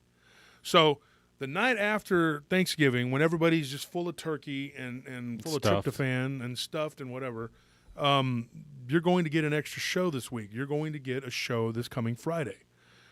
And so instead of just saying, hey, what we decided, and this was Nellie's idea all the way on this one, she said, you know, we shouldn't just leave them hanging. If we do the show this Tuesday, and then we say, okay, we're going to flip it to Fridays from now on. She's like, they won't get a show this coming Friday or Tuesday, and they won't get a show until the following Friday. So I said, you know what, being the good guy that I am, I decided to do the right thing, and I will give you a show this coming Friday. And then so when you don't get the show next Tuesday, don't be like, oh, man, you just remember you're going to get 2 this weekend. You get one on Friday, the day after Thanksgiving. We're doing Friday, right? And then we're going to do another one the following Friday. Okay, so the live streams are going to come out on Fridays, and we're going to start pumping out a few more of the 1-hour episodes that are just the audio. We haven't decided yet. I was working on a project that I was with Daniel Jones, and I was going to get started on that, but we had to put it on hold because I'm moving. Moving is hard, folks. It really, really is. It's hard, and so we got a lot to do, and there's a lot going on with my businesses and with my projects and stuff, and with the book. I got to do that. And I have a couple people who are really pissing me off because, and I'm going to tell you right now, two things I want to say before we make this phone call. Don't make plans with people and then stand them up, okay? I'm going to say that to you right now because I am a very busy individual, and I'm not joking when I say I'm very angry because if you make plans with me, you know, and then you just decide, oh, I'm just not going to do it. I'm not going to talk. Don't ever bother talking to me. Just forget it. I move on. Okay. I'm on the interstate and I'm going 80, 90 and you're in the slow lane and you have time in your life to do whatever it is the hell you want to do. You do that. You do you, but don't mess with me and bring me into your whatever. And then, decide, you know, I'm just not going to whatever. Okay. Cause I don't like that. I don't think anybody does. They don't like being stood up, and then, you know, that's ridiculous. So when you say you're going to give me a story, give me the story, okay? When you say, hey, I'm going to call you at this time, you know, let's do that. Let's make it happen, okay? When you say you're going to do a project with me, let's do it. Let's quit, you know, with this bull crap where I set something up and you don't show up or you don't do it, whatever.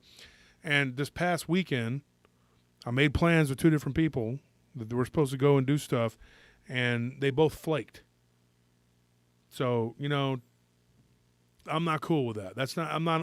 You know how hard it is for me to clear a schedule to do something? It is very hard for me.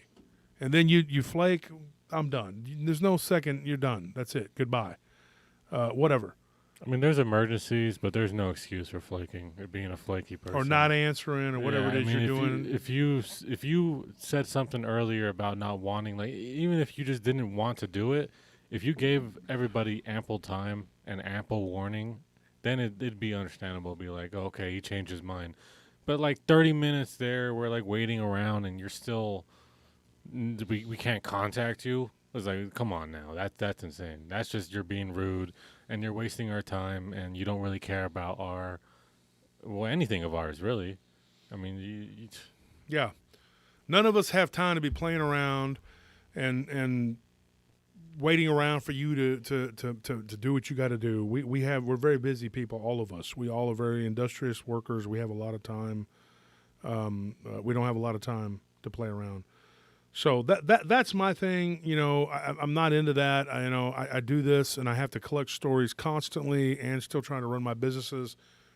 And I got to do what I got to do and I got to move on. I'm not going to sit here and waste my time with people who don't give a crap. Because if you don't give a crap, I don't give a crap. I'm doing you a favor, okay? Not to sound arrogant, but I'm doing you a favor. You're not doing me one, okay? Well, exactly, Shauna. Time is money, especially with you. It's literally money.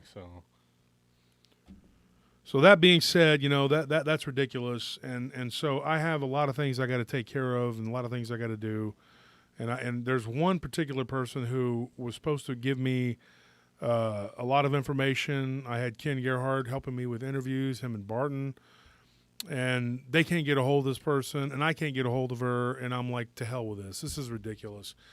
Moving on, that was going to be part of my book, and we were going to work through that and go, you know, and this person just decided to flake and not talk to anybody and not say anything, you know, and so goodbye, whatever, moving on. Don't have time for it. It's just, you know, you choose to be the way you are. So hopefully you can work through whatever problems you have that are making it to where it's that way. But anyway, you know, I got things to do. So we're going to make this call here. Helping the tech Tony to be interesting, fun. Curtis, I'm going to let you know a little secret. Tony is not tech at all. Tony doesn't do crap on this thing. It's Alec and Anthony who do all the tech. Oh, no, he said he typed helping the teach Tony to be interesting fun. Helping to teach Tony to be interesting fun? Oh, that he said tech. I can't consider, because he's not interesting or tech. So, you know, either way, it's nothing you can do. All right. Time is valuable. You get one chance. Make it count. You're right. So here we go. We're going to make this call. I need to go to Facebook here.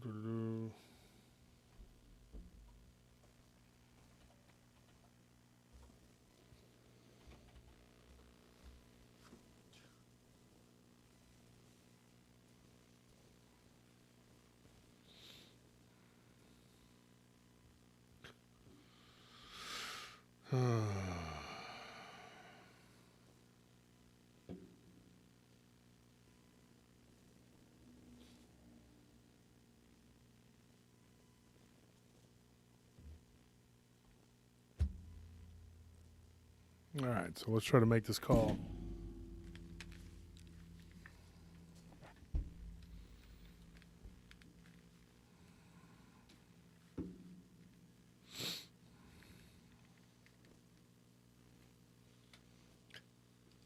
Thank you, Dumpster Diving Dogman, for that $5 to the Flake Fund.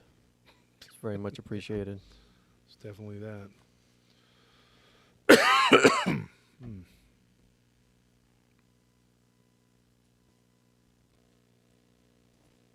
What is going on here?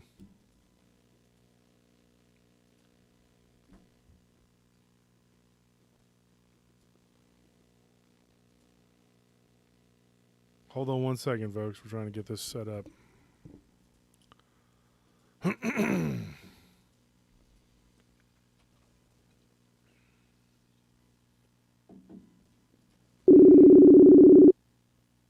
Is it that quiet? I think it sounds better on the video. Yeah, the viewers will hear the guest loud and clear. Yeah, because I'm hearing feedback and an echo. Let me hear it.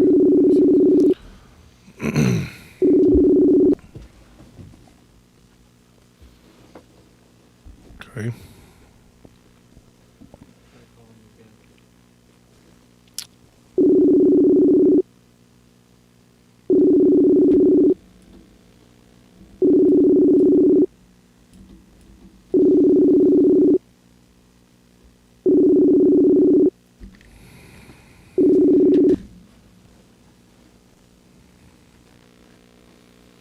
Oh.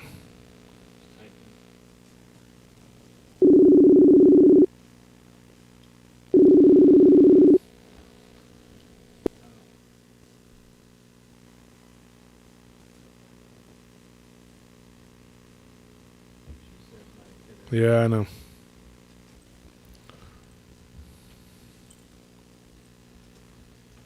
Okay, so She didn't pick up? nope. Hold on 1 second.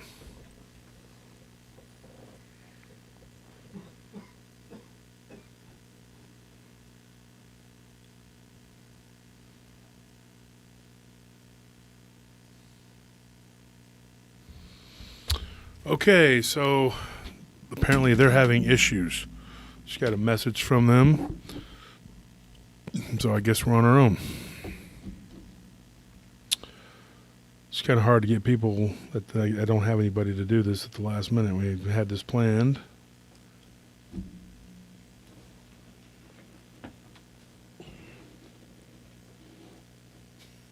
We just talked about this.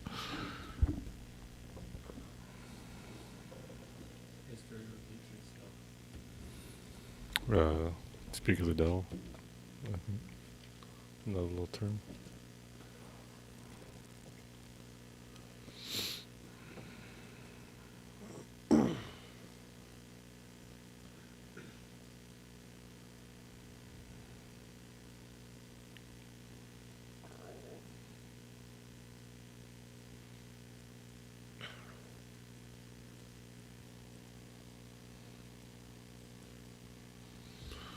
So, guess we have to figure this out. All right, so I didn't foresee this happening. This person is having issues. I wouldn't say it's flaking because they're having issues and it involves family. So, guess we're going to have to look at the chat and see what we got. We're just calling audible here. Yeah, we're going to have to. Somebody said the other Halloween story. Well, I decided to hold on to that one for an episode about cloaking.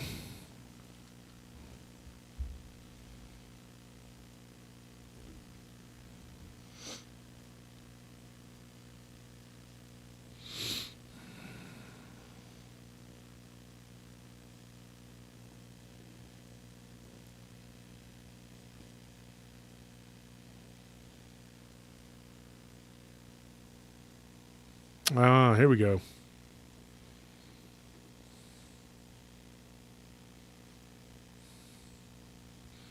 We're going to get this done, folks.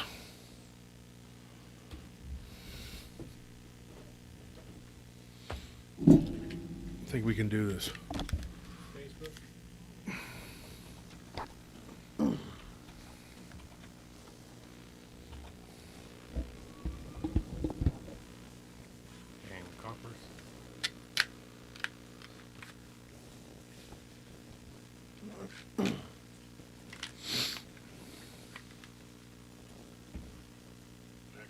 Sorry, folks, for the delay here. I was just going to make sure that we can get this. I think we can get this done. Yeah, we'll make it work.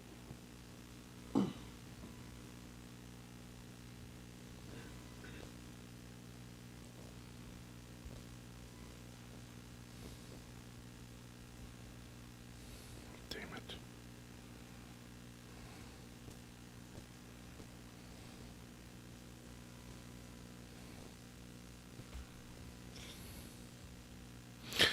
Oh, so let's read some of the comments.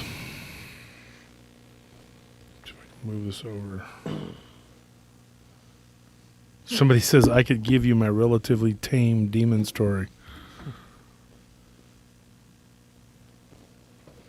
Is the sound, can everybody hear me correctly? Because it's like in my headphones, it's really... I'm hearing No, that. they can hear fine. It's just Okay. it's just on our end. Well, it's just one of the kinks we'll have to work out, but on their end, it's fine. Somebody said, tell us about the Gugwe. I just did that earlier.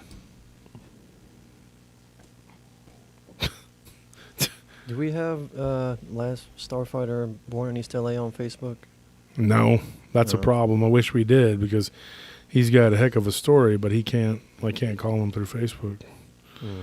Last Starfighter, set up a Facebook account so we can just call you and just so you could tell your story. That'd be great. Yeah, because the easiest way to call people on here is just through Facebook Messenger. Yeah, it's just just it so is simple. Simple.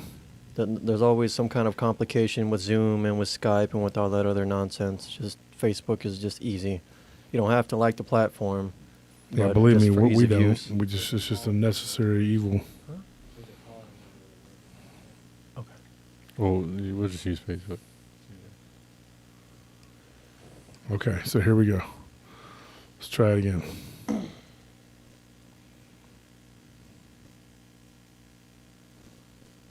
Odd dreams. Yeah, odd dreams are... Yeah, I just had one of those that almost resulted in the injury of my little dog. Are these poor people thing. not paying attention? Somebody just said, tell the vampire story. Like, They might have just came in, you know. I mean, Yeah, I because mean- people join at different points in the live stream. Yeah, I've been reading some of the comments, and people are like barely joining in. And also, Oh. like, some people will not realize that they're not watching the show live. Like, they'll be 20, 30 minutes behind and responding to things that you said 20, 30 minutes Yeah. ago. Yeah, like Juan here. Hey, everybody, just pulled into a truck stop. Done for today, so I'm listening. to a the drug show. stop. I mean, truck stop. Man, what a Juan has actually mispronunciation. been on the show. Smear He the told man's his story character. about the... But he just pulled into, so he's just now getting to the show. So is what I was meant to say. I can handle the sound on this thing. Yeah, that buzzing is not really. All right, let's call. She's ready. Awesome. I got it.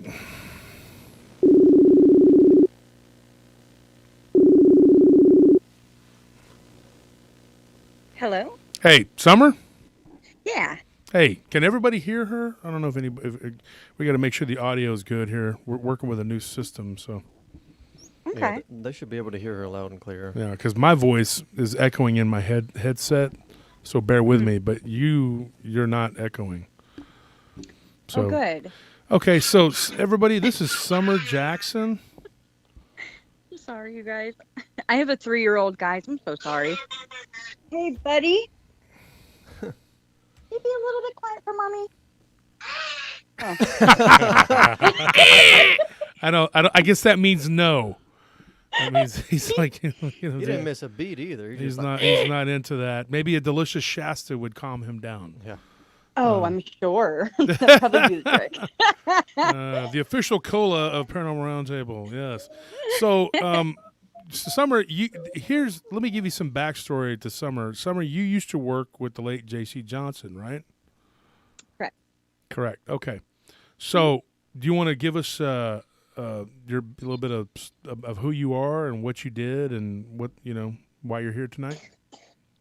Sure, yeah. So, I used to be a part of Crypto Four Corners, which is something JC Johnson had spearheaded many, many years ago, and he also was my mentor. He passed away a couple years ago, and if we did a lot of really cool stuff. I mean, I can't even begin to touch on the things he did. There's so many things, but we did a lot of cool expeditions down in New Mexico.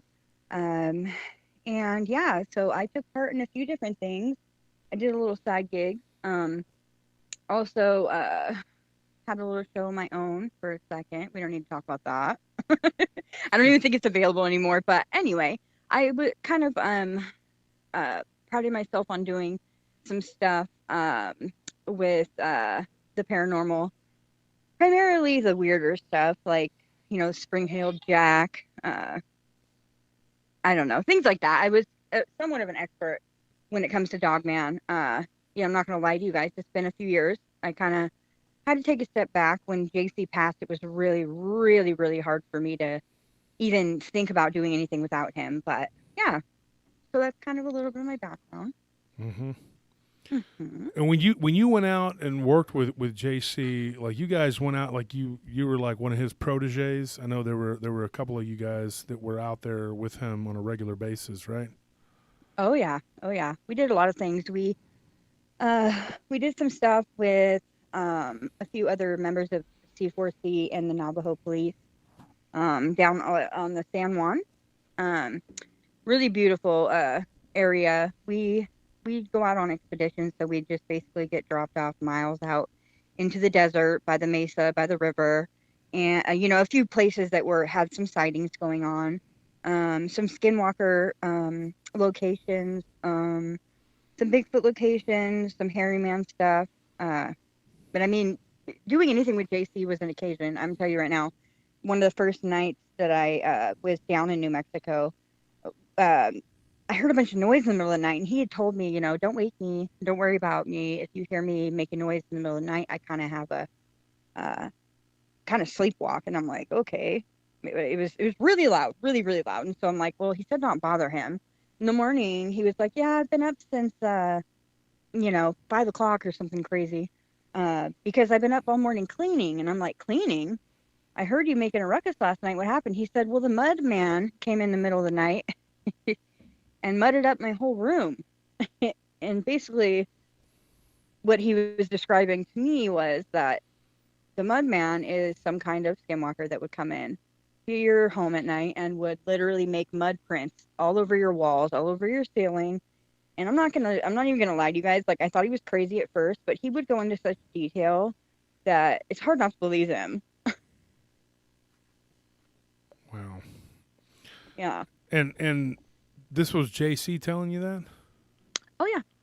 Yeah. We had an apartment. So basically we stayed in the same building. It was like an old like office building that had its own little like studio rooms inside of it, and mine was right next to his. And so, he could snore. Man, that man could really snore. But I'll tell you what, the ruckus I heard that night, I'll never forget it. So, how old were you when you first started working with him? Oh, grief. Man. So, I was, I'm going to say 26? No, I was probably 27. I'm 37 now. Okay. Mm-hmm. Yeah. Like I said, I'm a bit out of the loop. I actually struggled with addiction, and that is something that he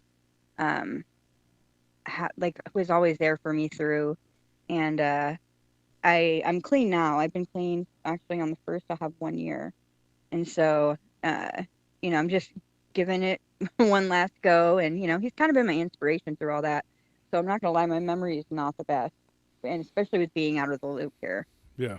I don't know. I guess I didn't expect it to be so hard for me losing him. I mean, of course, he was my best friend, but I don't know. It's still really hard to talk about. Well, and somebody just said, Mudman, could it be a Bigfoot? No, it just stated very clearly that it was a skinwalker type creature. And I know that JC believed in shapeshifting.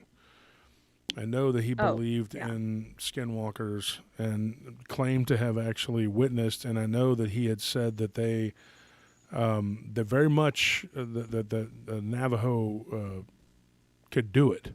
And that was something that he really believed. Do you have any experience with that? Like what, like those cases that he was covering? I mean, I do have like a few instances. Like, so when we were out on an expedition on the San Juan River, I want to say it was out near a place he would call Hogback. Really beautiful place. We'd stay under this canopy of trees, right, like literally like a stone's throw from the river's edge. And so there was like, of course, I'm like the only female. The only other female there, it's funny because both of us were named Summer. Well, she had like this little dog named Sonar, just a little chihuahua. And she had to go into work, and so I asked, hey, can I keep Sonar here with me on site for the night to sleep in my tent with me, because I slept alone. We all kind of had our own little tent spread out a little bit from each other. And JC was like, all right, well, I know you have the dog, so that's your best protection against anything that might come up, javelina, coyote, whatever. And so he also gave me a firearm and told me to, keep it under my pillow. And I'm thinking, this guy's crazy. We've been here all day. There's nothing around here. And so at night, I kept hearing, like, I don't even know how to explain it. It was almost like a woman screaming. The closest thing that I know of, like, naturally, that makes a sound like that is a Mountain lion? My brain. No. And of course, I'm going to forget the name of it. Could you be thinking of a Fisher cat? It's kind of like a weasel. Fisher cat. There That's is. the one. A Fisher cat. Thank you. It has a scream. It, like, literally, it sounds like somebody screaming help. Yeah, it's a Help. blood-curdling, very startling feminine scream. Yeah. Yeah. Like, you can almost distinctly hear something like that saying, help, help, help. Anyway, they have, like, this war cry that they do. It's like, hey, I'm calling my opponent to come and, like, fight me to death. And, like, that's, like, their thing. Fight to the death. And Oh, I didn't know that. That's cool. and maybe not that. The old timers would call it's them really polecats, terrifying. but, Polecat. yeah. Yeah, I just got a weird visual when you said that. A polecat. It's like a stripper or what? What's that? No, my grandpa would say, that's a polecat. That's what, and they had that weird names for stuff, which I just thought was ridiculous, a lot of them, but. Like blackberries were dewberries. Dewberries, yeah, blackberries are dewberries. If you told them blackberries, what the heck is that? That's a dewberry. And just, Oh my God. And great. pecans are pecans. Yeah. Well, yeah, pecan. Yeah, my grandpa had all kinds of terms for things, It was just, he would see paranormal and supernatural things and just blame it on other stuff. That's great. Like, That's great. I'm You're pretty like, sure no. he had a UFO encounter with my grandmother, and he just said that there were blinking stars in the sky, and I'm like, what? Like, everything had an explanation, but didn't make a lick of sense, so whatever. Oh, I love your grandpa. Yeah, well, he's been gone for a long time, but he was a very colorful man. He was kind of like he belonged in Lonesome Dove or something, like just that's kind of him. He would just be like, kind of like a cross between Tommy Lee Jones and Robert Duvall's character. Just this kind of guy he was, man. He just didn't belong in this era at all. But so tell me, when you were out there with JC, did you ever witness anything that you thought could possibly have been a Bigfoot, a Dogman, a Skinwalker, or any of this? I mean, I'm not gonna sit here and lie to you. No. Did I witness anything? No. Were there some things that I think were, like, okay, first of all, there's never been Fisher cat in New Mexico. Mm-hmm. Pretty sure that's like a North America, Canadian border, not even necessarily this side. And I'm in the west of the western. I'm in eastern Washington. near Canada. And I mean, at one point, I'm sure we had those in this area, but that's like an East Coast thing. Mm-hmm. And even then, like trying to like I've listened. I'm sure you can imagine just being around him how many different animal sounds I was like forced to listen to everything under the sun known to man, and then some. I can't even. There nothing sounds like it, but a human, nothing. And we found some really weird prints the next day up on the mesa. They were like, first of all, there's no big cats down there, not in that area. We were so far out in the middle of nowhere. There's no way. But we found some really large, actually, somewhere on the Facebook page for C4C. There's pictures of those footprints that we found. They were enormous, like dinner plate size cat prints. And I mean, for me, that's like skinwalker activity. Okay, so There's no way. So what was it again? Because I can barely hear you on these headphones for some reason. So I'm sorry. I'm sorry. Can you repeat that? We found large, like abnormally large, big cat, like footprint. Yeah. And yeah. so because I know JC, he believed that these things could shapeshift, and I mean he did a lot of work. And what people talk about boots on the ground, this guy was out there all the time. And he never took his boots off. Yeah, he never took his boots off. You're right. And one of the things that I know about JC, because I've talked to several people who were associated with him, you being one of them, it was very much a like he was out there studying and researching these things.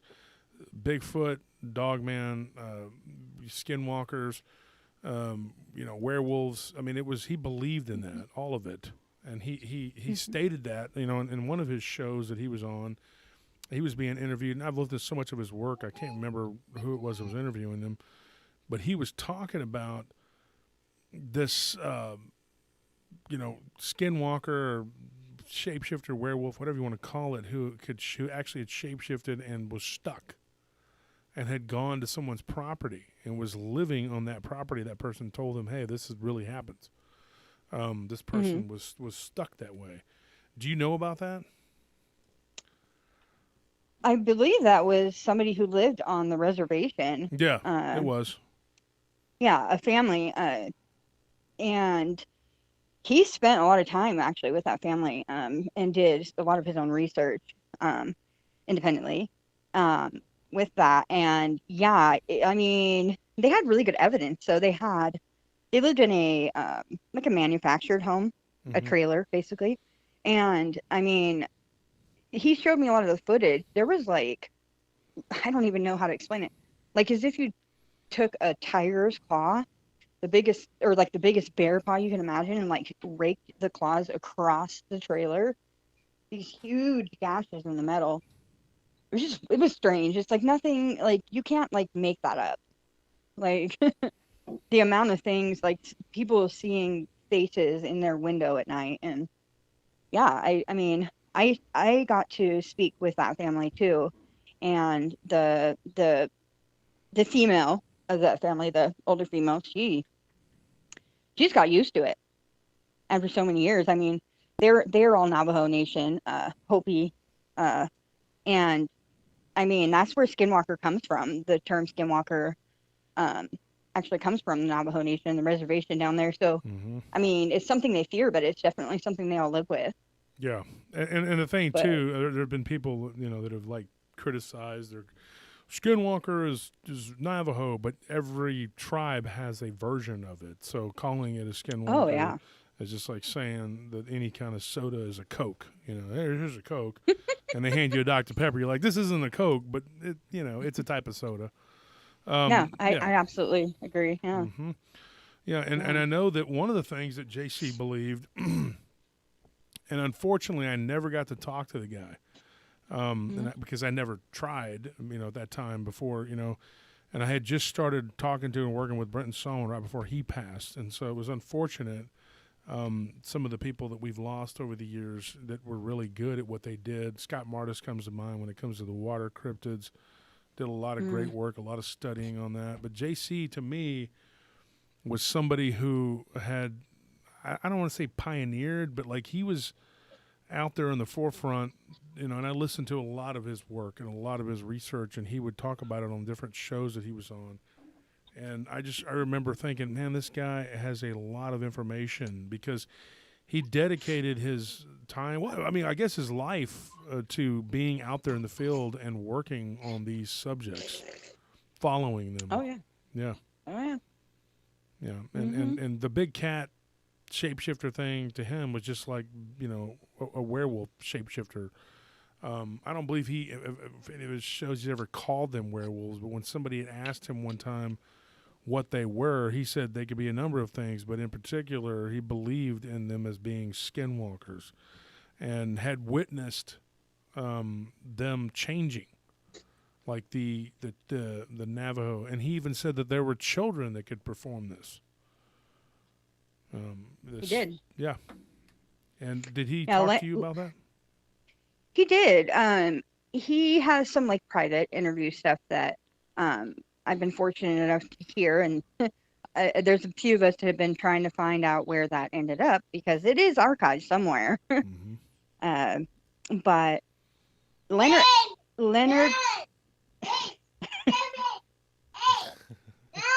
Sorry. He can count. That's pretty good. Yeah, it sounded like he was like, I'm waiting for the Apollo to like lift off or something. I don't know. So your son, he's 3 years old. He is. And he His can name count is actually, to 10 already? Oh, yeah, he can count higher than Oh, my that. gosh. Can he read? No, he is an actor, though. I'll give you that. I actually named him Johnny after JC, whose name was John. Mm-hmm. Yeah, he's my little love bug. Yeah. JC tried to save my life from drug addiction, and this one ended up picking up where he left off. So that's Well, that's good. You got to have people Yeah. that are good people in your life. From what I've been told by people that knew JC, he was a very honest, like he was no nonsense, honest guy. Just tell it like it is. And so when he caught a lot of flack too, folks that are listening at home, for his beliefs, because he thought outside the box and he didn't believe that these things were just Dogman and they were that way all the time. He believed that there was more going on to it than what we could see on the surface, and for that I respect it. I respect him, and unfortunately I never got to speak to the guy.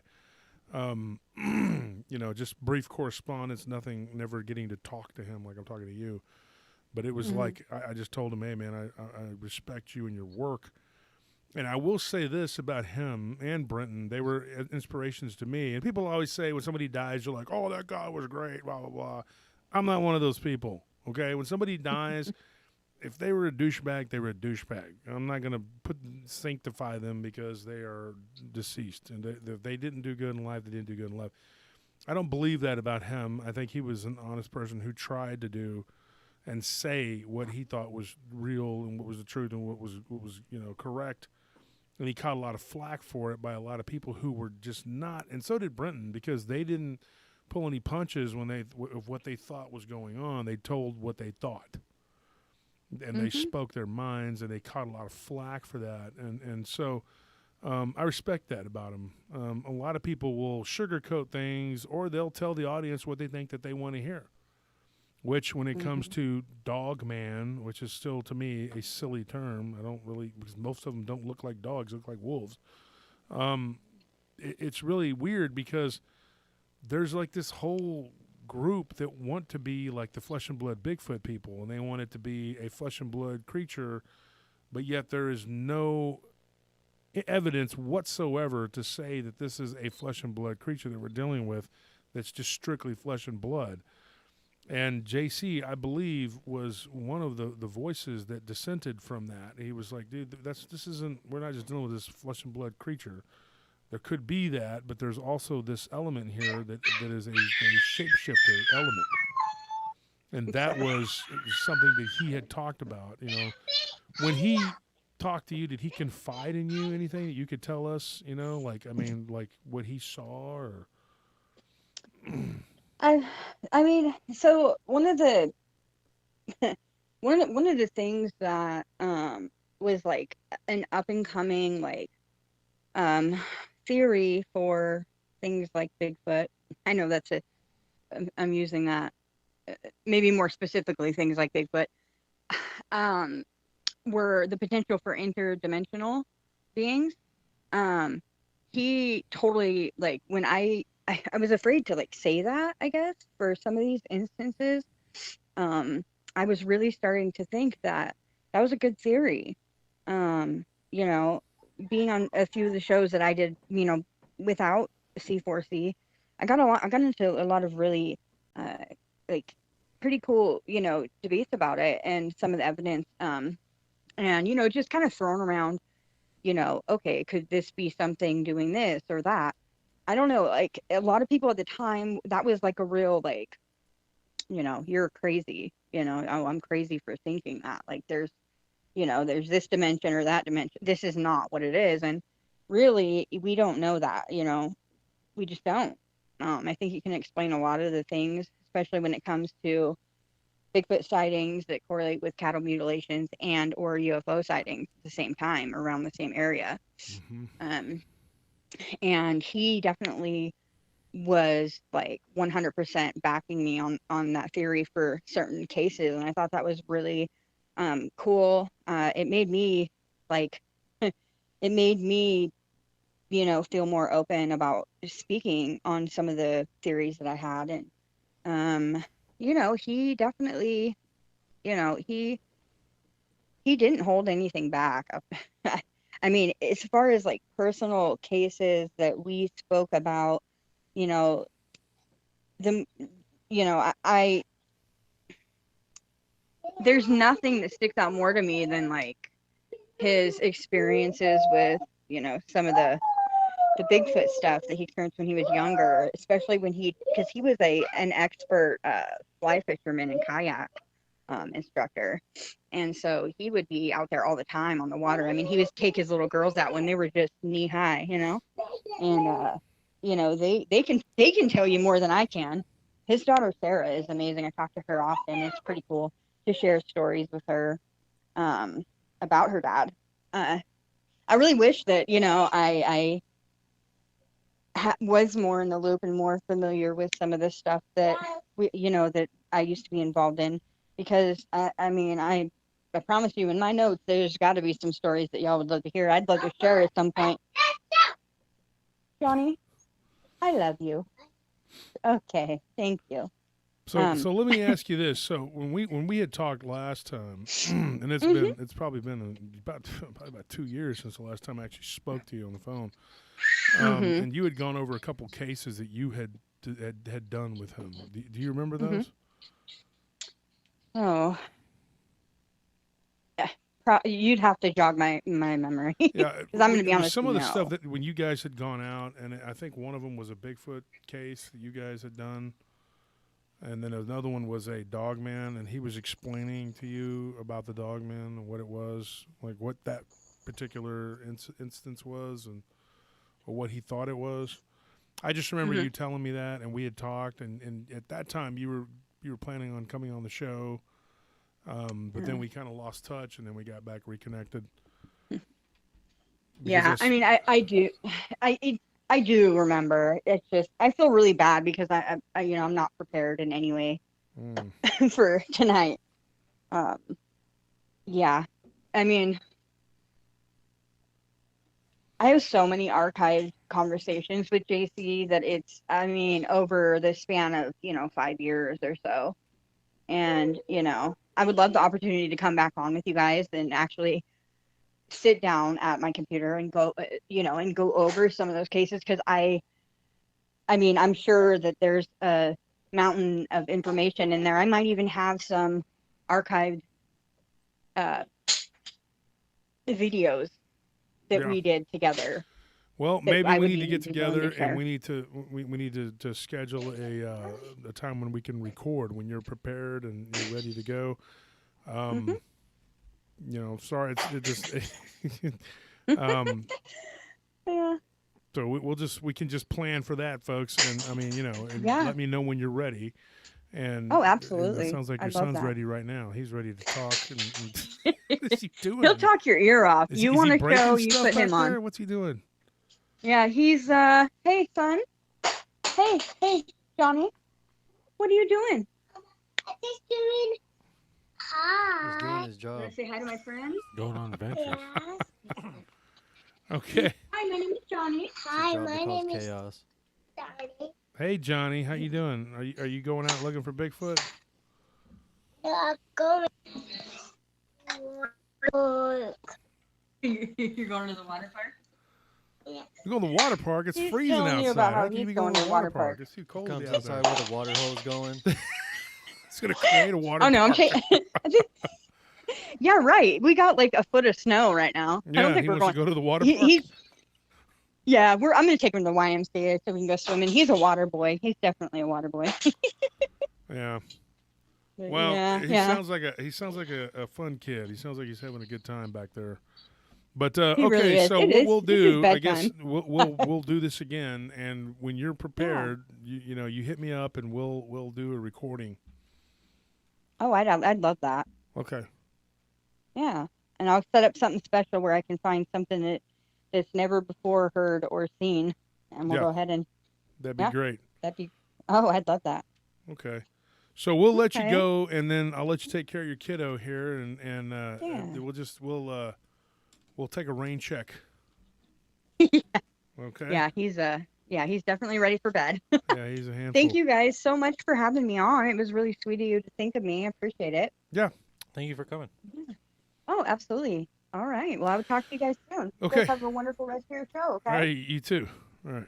All right. Bye. All right. Bye.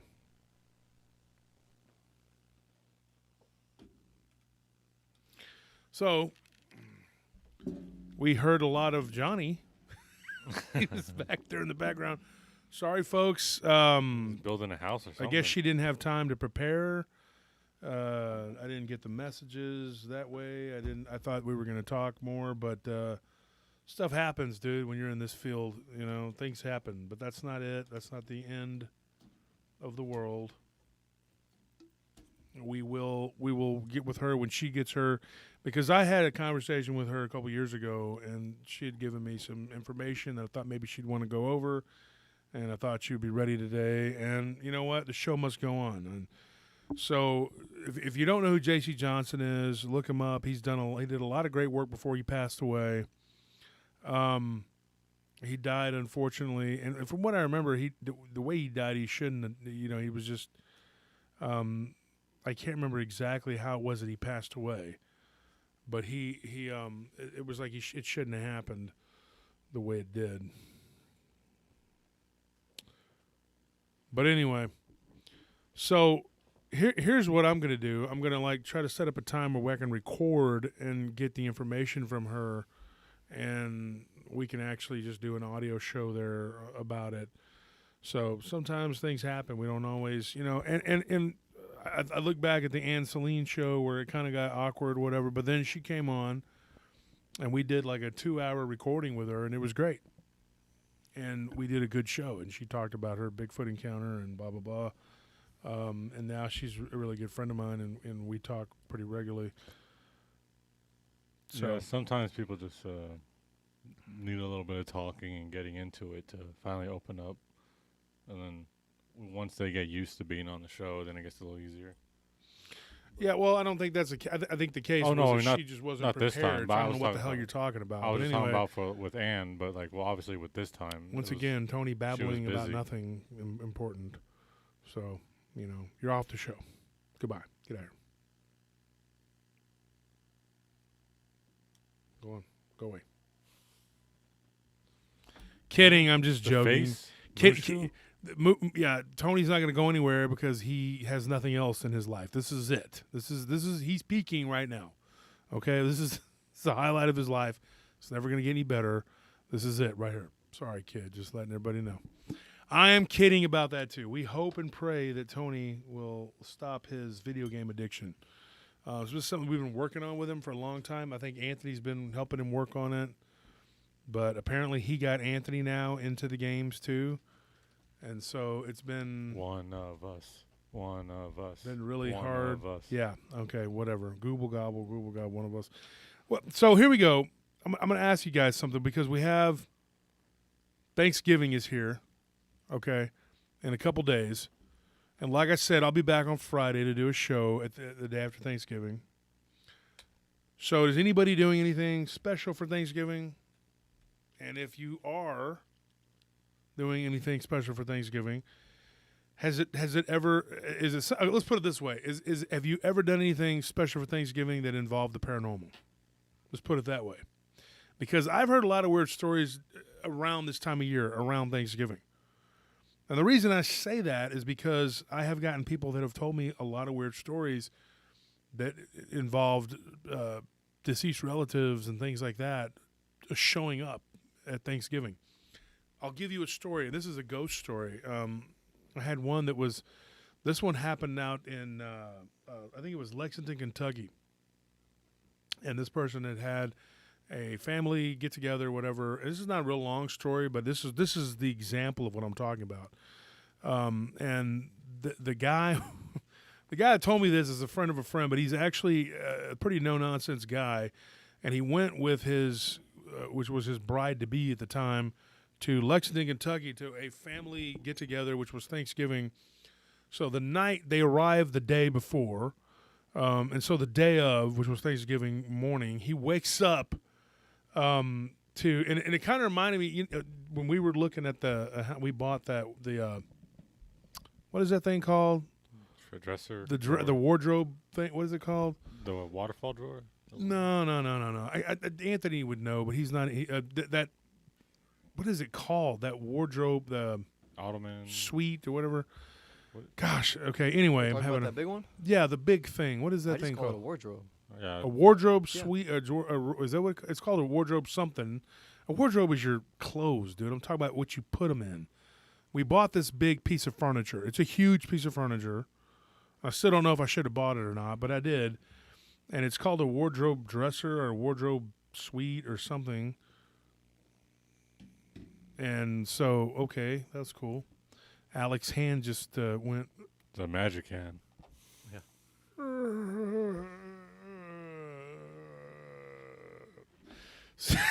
so,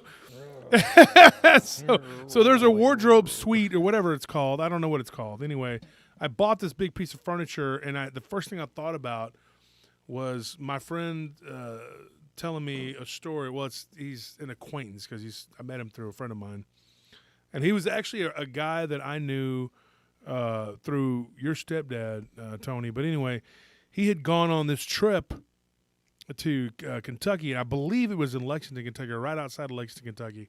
And they were in this big old house. He said it was like a 200-year-old house.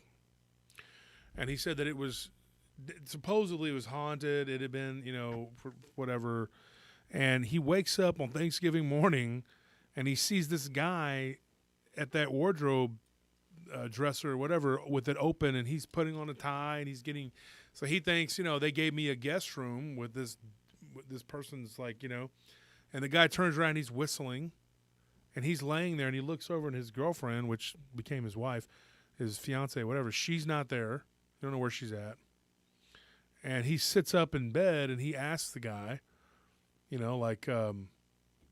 who are you, and am I intruding in your room, or is this, whatever. And the guy just turns around and kind of looks at him, and as he's doing his tie, and as he's putting on his clothes, he just he's gone. Just kind of like wisps away. Yeah, he was just gone. Boom. He was like, whoa, like right before his eyes. And so he jumps up out of bed, and he runs around in bed looking, and, he's trying to figure out what just happened. Like it's some kind of magic trick. Well, he was telling me about this, and we were actually drinking over at my friend's bar. It was years ago when he told me this. And then he ran out the door and was headed down the stairs. And at the bottom of the stairs, he sees the guy. And he sees the guy walking, going toward the dining room. And he's like, oh, my gosh. So he ran further down the stairs like a spiraling staircase. He goes down, he gets to the bottom, and the guy's gone. And he starts frantically describing to these people that are setting up for the lunch or whatever. And he's like, there's like 12 people there, most of them females. And he's like, and I'm downstairs like an idiot, in boxer shorts and socks. But I'm so frantic, and he's telling him what he saw, and what became his future mother-in-law, which thank goodness she didn't hold it against him. It's like, young man, you have no clothes on. Get the hell out of here. So she began to beat him to death with a wooden spoon. I'm just kidding. So anyways, yeah, somebody says armoire. I don't know if that's what it's called. I'll take a picture of it and I'll send it to you guys, but that's what it reminded me of. So anyways, but I forgot what he called it. It was something else. A Jeffero?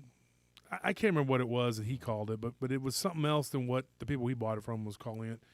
Anyways, I got a big one now. It's in my bedroom, but this guy saw this guy taking clothes out of it, and I kept thinking, I was like, man, that thing freaks me out because it reminds me of that story.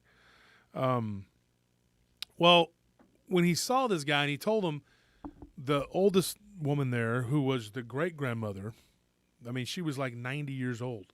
She turned and looked at him and she said, "That's my Stephen." And she's like, "Stephen?" She's like, "Yes." She was like, "That's my son. That was my son," which would have been his fiance's great uncle. And he had died of cancer. And that was once his bedroom. So that's a scary, not scary. I mean, I guess you wake up and a guy looks flesh and blood in your room. I mean, not terrifying, but still, anyone would get kind of spooked. Unnatural. Yeah, he was preparing for Thanksgiving dinner. And here's another one. I'll give you another one from Thanksgiving, okay? Since we got kind of messed up there with Summer, don't be too hard on her, folks. I thought she would be prepared, and she probably has a lot to do. She's got a 3-year-old kid. But we will revisit that situation and have her come on, and she can talk about J.C. Johnson, and we can get some stories from her from the record. We'll do the pre-record.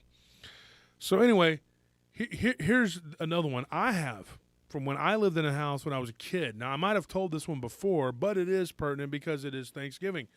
Now, Anthony, your Uncle Ralph was there, and then our cousin, my first cousins, Tino and Paul Anthony, who you're named after Anthony. Right. And then, back when he was alive, and we were a bunch of kids, and then Frank's son, and we were all there. There was like 5 or 6 of us kids there, and we were all asleep in my room. It was the night before Thanksgiving, and everybody was there, and my mother was up all night cooking like she would always cook. She would sit up all night cooking. And so she was downstairs, but the upstairs was upstairs. You couldn't hardly hear anything from downstairs.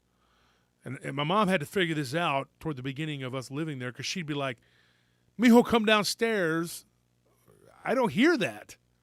Until she comes upstairs and she's angry and, throws the chancla at you, and then because you're not listening. And I'm like, I can't hear you. I'm upstairs, and you're downstairs.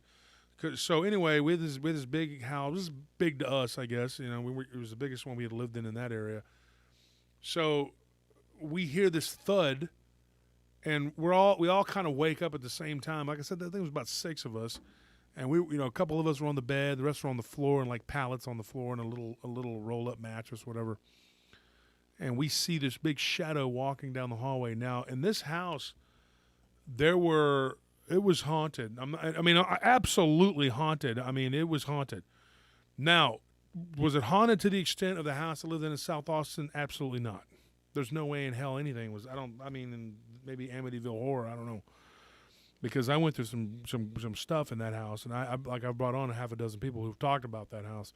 Now, this house, what happened was this thing walked down the hallway, and we all saw it. And the next day, I remember telling your dad, Anthony, and telling Regina about it.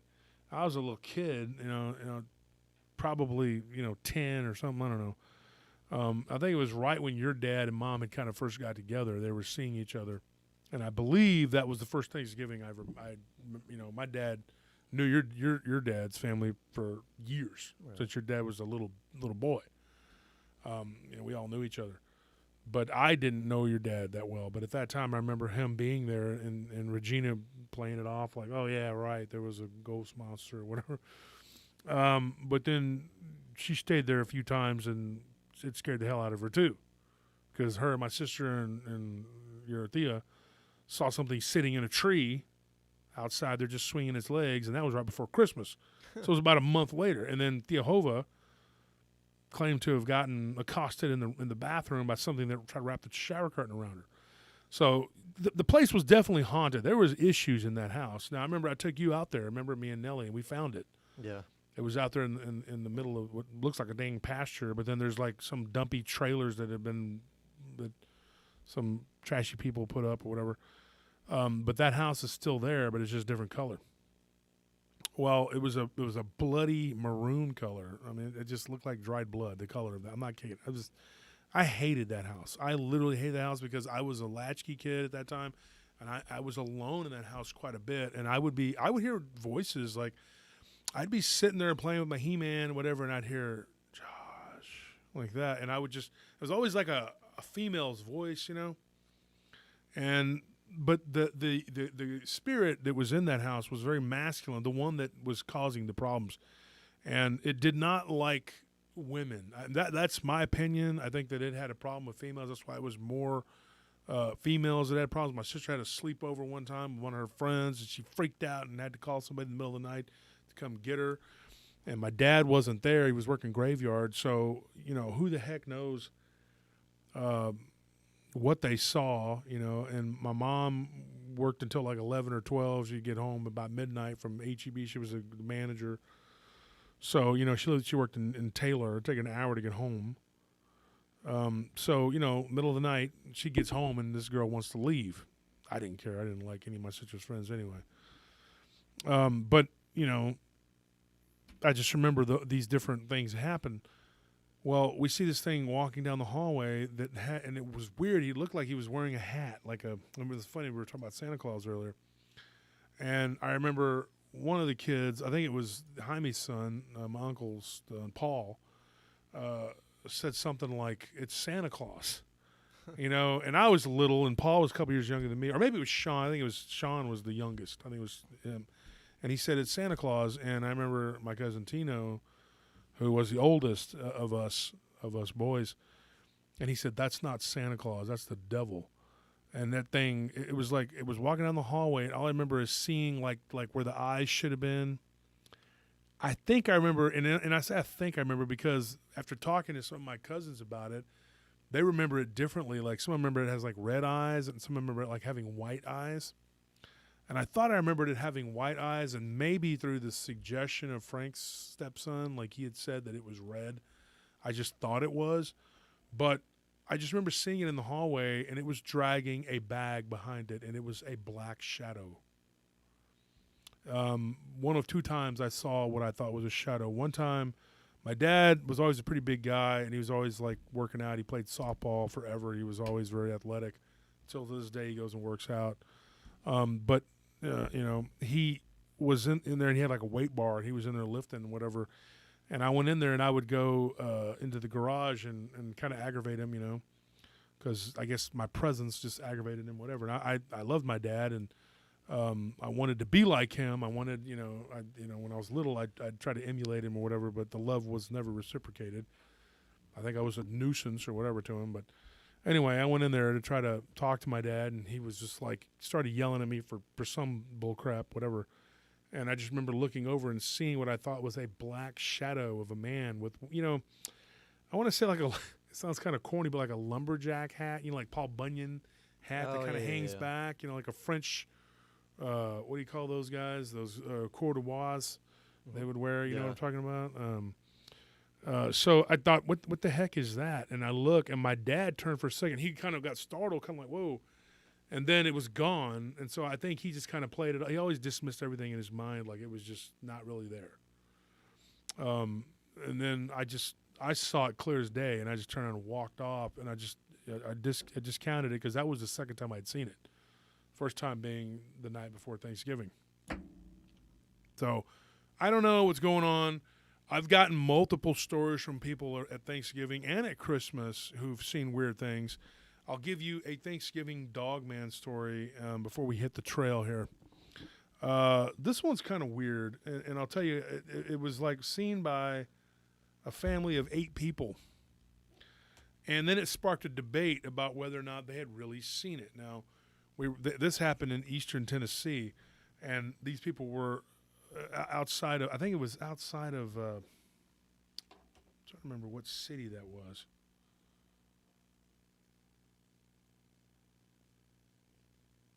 I want to say Eastern Tennessee, but I'm not sure. Anyway, it was in a small town in the middle of nowhere in Eastern Tennessee, and I can't remember if I talked to Steve Stockton about this one or it was Barton, but we had talked about this story. I've had so many. And the reason I think it was Steve is because he's from Eastern Tennessee, and we were talking about all these different cases and stuff. But this one was a family, and it was snowing that year, and I think it was back in the 90s or something. And these people, it was Thanksgiving Day, and they were all having Thanksgiving, so they went outside to throw the ball around a little bit, and it was like it had snowed like a couple days before, which isn't unusual up in the Appalachians.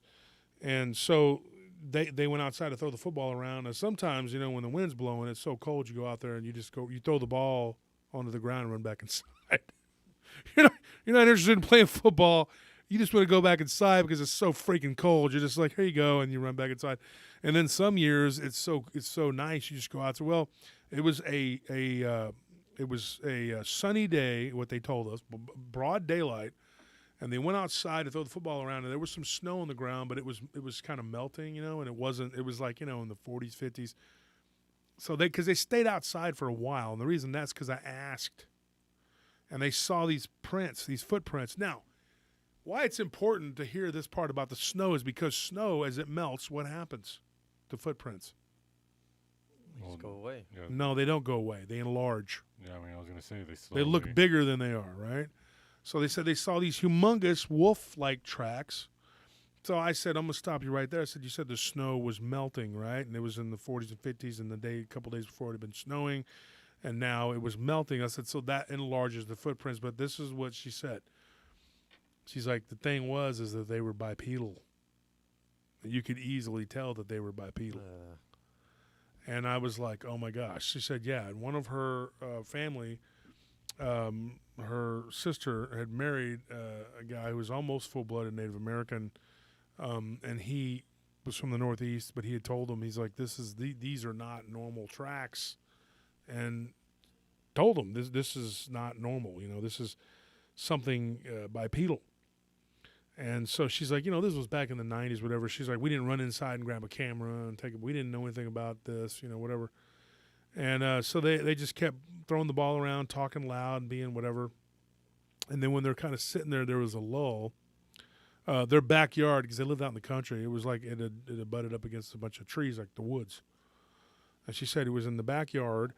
And she said that we hear this noise and like a breathing, like a heavy breathing. And she turns around and she says, we see a werewolf, what looked like a freaking werewolf, just literally standing there. And I said, what did this werewolf look like? She said it had legs. Here's the thing. Sometimes you get these stories that are like the legs are like thin or they're really big. Like they'll say, I have really, really big thighs. Like they look like it works out, like does squats or something. She said this just looked like a wolf standing on his hind legs. The only difference was that the way the arms were, they were kind of like up against the body, but it had hands. Yeah. So she said she saw it move a branch down, and she said she was like a 13-year-old kid when this happened, like in the late 90s or whatever. So it didn't have like a man's torso. It's just like a wolf. No. Mm-mm. No. So she said it just looked like a wolf on two legs with scrawny legs, and it had an emaciated-looking body almost, but it had hands. Like it had, Bizarre. yeah, to pull the branch down, and they were all like, "What is that?" And everybody was like, "It's a wolf." So one of the older guys runs inside to go grab a gun. I mean, it's a weird-looking creature, but then it just jumped down and it ran off into the woods. And definitely, it was very large. It was tall. She said it was over 6 foot, standing up. You know, so you're not getting a creature that's like 7, 8 foot tall, hulking monstrous beast that you get these stories about, or these fathead looking ones, or this gugly looking creature we were talking about earlier. No, it was just like a skinny, tall, wolf like creature with elongated limbs that looked like hands at the end. So, I mean, take that for what it is. I mean, I don't know. Any details on the feet besides? I mean, obviously they saw the hands, but Did they see how the feet looked? I didn't get anything about the feet other than the footprints. There again, folks, I do a lot of drinking and doing like a lot of drugs. Copious And amounts so of I was drugs. all like, when I was talking to them, I was like, yeah. I was like in and out of my coma. And then, Well, I'm making a joke, folks, because somebody accused me of that. They said, "Oh, you're seeing so many creatures and ghosts and goblins that you must be on a lot of drugs."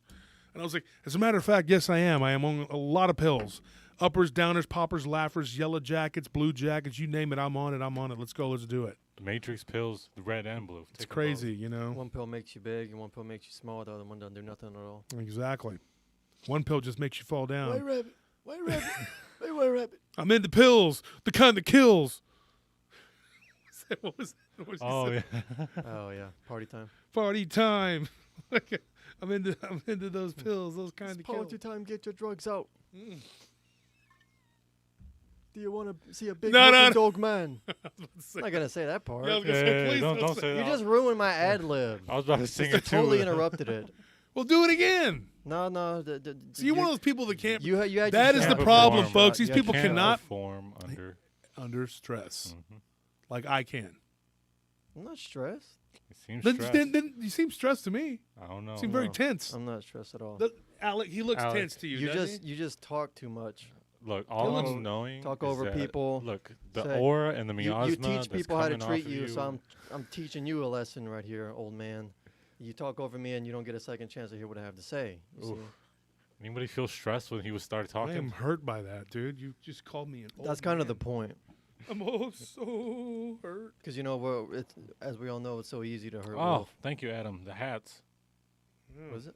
The What about hats. the hats? He said he That's wants what one I'm of these doing right hats. now, They man. look I'm great. putting on this hat from breast cancer He said he awareness. wants one of these hats. I mean, this is definitely one of my favorites, and I liked it with these new ones. the Well, way we they got these look. new ones we're going to give They away. look really good too. So, and if you're a lady and you win, you can pick one of these breast cancer awareness. These are pink. You can't really tell because the lighting is so horrible here.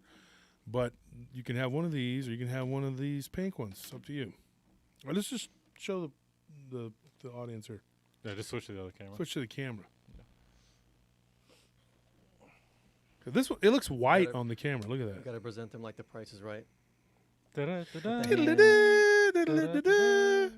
So there you go. You'd have someone in a bikini here doing Or it. like the cable guy. And- Brrrah, brrrah. See? And I could do it again. If you put me on camera, I could do it again. Oh, don't worry. Nelly said, "My poor baby, you're not old." So Wow. I know I'm not old. That's just what this guy who thinks he's young now he's already 31 and he still acts like a You'll child. be so- young for a long time. That's what happens when 31, you lift weights. dude. Can you believe this guy? This guy's old Alex, as heck. This guy's 18. Alex getting mad because Alex the same age. Alex just goes, y'all didn't see him on camera, but Alex goes, That's why I looked straight at him and said, I'm not old. What are you I'm- talking about? I'm looking forward to getting older. I get better looking every day, unlike y'all. What you talking about? I'm only 30. "Well, when you come out looking bad, it's only up from there." So, Yeah, you would know, right? well, it's, Esteban says the Chancla Survivor Fund. We've all been there. Oh yeah. We're all survivors of the Chancla, dude. my mom would just throw chopsticks We have or PTSD anything. from the chancla. These would make a good eye patch too. Let me see if I can get this in here. You can wear these on your eye, Yeah. and it's got the little Just put a little deal strap right here on where it. you can just go like that and just come into a party and be like, I was listening to the live stream of Josh Turner talking about the biggest werewolf he ever saw. It took me it falls out. I sight briefly as I saw it, and then it ran away. Terrified of me and me pink hat. So, folks, that's it for tonight. That's it for Paranormal Roundtable. Everybody, thank you for tuning in. Remember, we'll be back on Friday. We're going to do it again on Friday. And so we don't make you wait an extra long time because we're moving to Fridays, dude. I hope everybody's excited about it because Barton, I talked to him about it, and he was like, hey, man, you got to do Friday because people can stay up later and listen on Well, Fridays. that's what I was gonna say. Is like, this is Let's always perfect. start early on 7:30 today. But on Friday we could just start at 8. And if you got to go to bed at 11 o'clock on Yeah, a it's Friday, like- you're a wimp. Yeah, it's You like, well, deserve whatever you get. they could stay up with us because we're all night people anyway, and being able to have audience that we know is like they're not having to leave to do something else because of all these other personal obligations that they might have, exactly. so that they'll be able to stay with us longer, which is what we want. Yep. And Rock with us. Exodus. thank you for everyone who donated. We got quite a few. Yeah, thank you for the donations. We could definitely right now we are in a situation where we could use it. Let's see how many likes we have. How many likes do we have? 300. And for some reason, Oh, we zoomed to 2,600 on YouTube, and then all of a sudden it just stagnated. It's and been slow. it's like nobody. And then we started losing people, and then we got them back, and then I'm going like, what's going on with that? Why did it just fly to 20,600 then just stop? Doesn't make any sense. Well, we had about 400 people, or we have about 400 people, and there's 301 likes. So thank everybody who clicked on that like button. And those final 100 who didn't, come on, man. Just join us. A face in the crowd says, I've heard of spirits attached to furniture. Please don't say that, because some of the furniture we just bought was like old. Mirrors. I think like anything to do with mirrors. Every time I saw a mirror there, I was like, I don't want to get it and risk it. Yeah, I don't want mirrors. I'm good. Simon Freeman, 11:22 on 11:22:22. That's pretty cool. Is that what it is? Well, not for us yet. Us is going to be in another hour. Another hour. Okay, folks. Thank you for listening. Tuning. Oh, we got to pick somebody. Oh yeah, the hats. Oh, that's right. Totally forgot. Should we do 2 males, 1 females for the female hat or for the pink hat? No, we just if a female wants, they get the option. If you're a dude, you can take that option too, and you can actually Give it to your wife. go back, pan to the hats again. Okay, so these are actually pink. They're actually really light pink, but under the light, it looks really it looks maybe white. Maybe so you hold it can- like further from the light. I don't know. They look white under this light. Yeah, it's not. But it's a very pretty pink, Yeah. actually, folks. But just lighting does not. And then we have both logos in the trucker style gray. So those are the new ones we're giving away. So if you're a guy, you can pick the pink hat you want to give to your wife, your whatever, your whatever. And then if you're a girl, you can have that choice too. You can have one of these for your husband or you yourself, or you can have this for yourself. So we're giving away 2 hats tonight, and an autographed book, and these neat little keychains. So let's pick somebody there. Tony?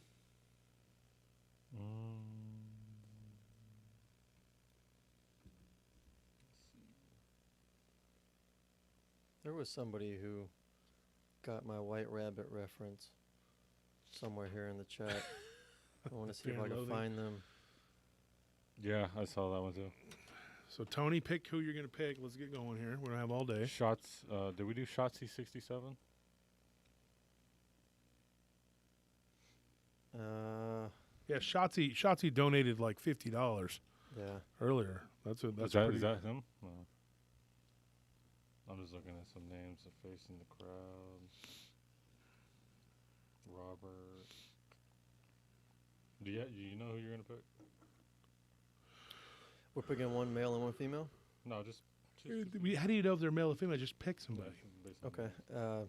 Yeah. Let me go back and find the person who. I'll choose Chris Got the white rabbit. HIRHC. Or SIRHC. Where are they at? I think I saw a couple of your comments I liked. Okay.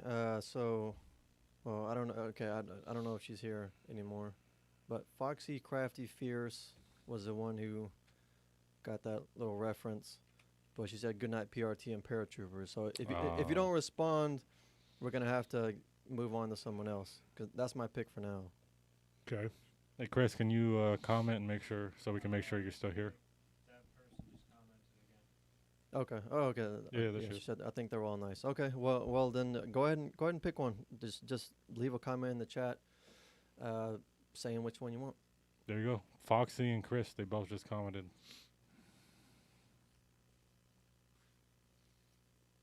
So we're picking Shotzi.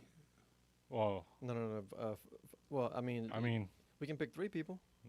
Oh, okay. So y'all are picking who are we picking now? Foxy. Then I chose Chris because I saw a lot of his comments I liked. But then we could also do Shotzi. Okay. I need to use. Somebody says, Wolf, do you get a lot of? You don't just get up in the middle of the live stream, dude. Sit your butt down until we're done. Jeez, once again, I'm defied. Says, Wolf, do you get a lot of stories from El Paso? Actually, it is weird. An inordinately a large number of stories before. Not as of late as much, but I had talked about some stuff from there. And I did get some. But I get a lot of stories from all over Texas. San Antonio, Corpus Christi, Austin, the Valley, Fort Worth, Dallas, I get a lot of stories from all over. And, so.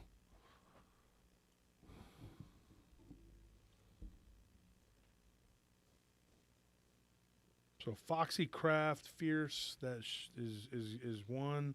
And the other one was Chris, Sirhc is how he spells that last name. Chris Cyric. I don't know. Maybe it's a typo. Yeah, it was just there. Mm-hmm.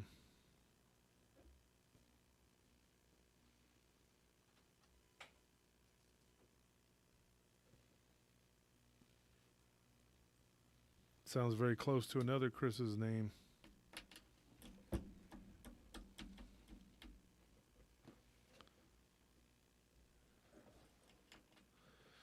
Okay. So, and he says the camo hat is badass. Chris, if you want a camo hat, you can have one of those. You can do that too. That's another option. We have, how many do we have of the camos left? I don't think we have very many. I'm not sure, but yeah. I mean, we have a good amount, I think. They're really popular. Oh, yeah. There it is. Okay, so his last name is just Chris backwards. I feel like an idiot. And if somebody did not get picked to win, we are selling these hats right here. They go for $30 because everything is super freaking expensive now. And Yeah, so if you were picked to win, nothing made for less than just $30. shoot Wolf a message on Facebook Messenger and let him know, hey, my name is so-and-so. Here's my shipping address. You pick me on this live stream to win a hat. Or you can send an email. But the quickest way and the easiest way, the most accessible, is just to send him a Facebook message. Yeah. These are exclusive too. You cannot buy these in the store. You don't get these anywhere but us. So if you would like one and you want to just get one, whatever, hit me up and I can try to make it happen. But like I said, we are selling those for $30, but we're giving them away. I guess 3 today, right? I guess we're giving 3. Yeah. Yeah, we're doing 3. Yeah. And then funny because I'm holding 3 of these leather keychains. Very cool. Eye patches. All right, guys. And we're going to be back on Friday. We'll talk about some more weird paranormal Thanksgiving stuff. Maybe. Who knows? I got a couple other weird stories. I get weird stories, about ghosts and stuff like that come out of Thanksgiving and Christmas, too. The holidays ones are always And I think when people get together, maybe, like, there's deceased loved ones that are just there hanging around till you guys pass over or whatever, Not you guys, but I'm saying the audience, you have relatives that care about you. And I think that it's a shame that they think everything is a demon because demon's not going to help you the way some of these people have been helped. Well, also, I think times where families gather together means that the people who don't unfortunately have families are even extremely more lonely. So those emotions might even draw other things that normally might not come out. Yeah. But that could be something to do with it, too. Corey Cole asks us, he says, Wolf, did you ever get any long sleeve T-shirts in? Is that something you can build in the store, Anthony? Yeah. They have Printful has like templates for long sleeve shirts. We can get some of those. We should made. make some of the black long sleeve shirts in case you don't want to wear like a hoodie, right? Yeah. Yeah. You just get like a black long sleeve shirt and just, yeah. Okay, guys. So anyway, that's it. Remember, we're going to be here this coming Friday, and then we're going to be back the next Friday. Thank you for all the donations. We really appreciate it because we're moving. and it's cost us a fortune. We're trying to get our dogs and our cats and everything ready for the move, so their little butts can be in the new place. We got a lot to do, and hopefully we'll be able to make time to still get up here and do what we have to do. Everybody's getting prepared for the move. Everybody's excited. Okay. All right, for all of us here at Paranormal Roundtable, good night. Good night. Get out of here. I just think keep flying back at me. Trying got to a do a life of its dramatic own. like mic push thing, but it just flies back. Like, The mic demands more. It wants you to keep going. It's possessed. all right, guys. I'll see you.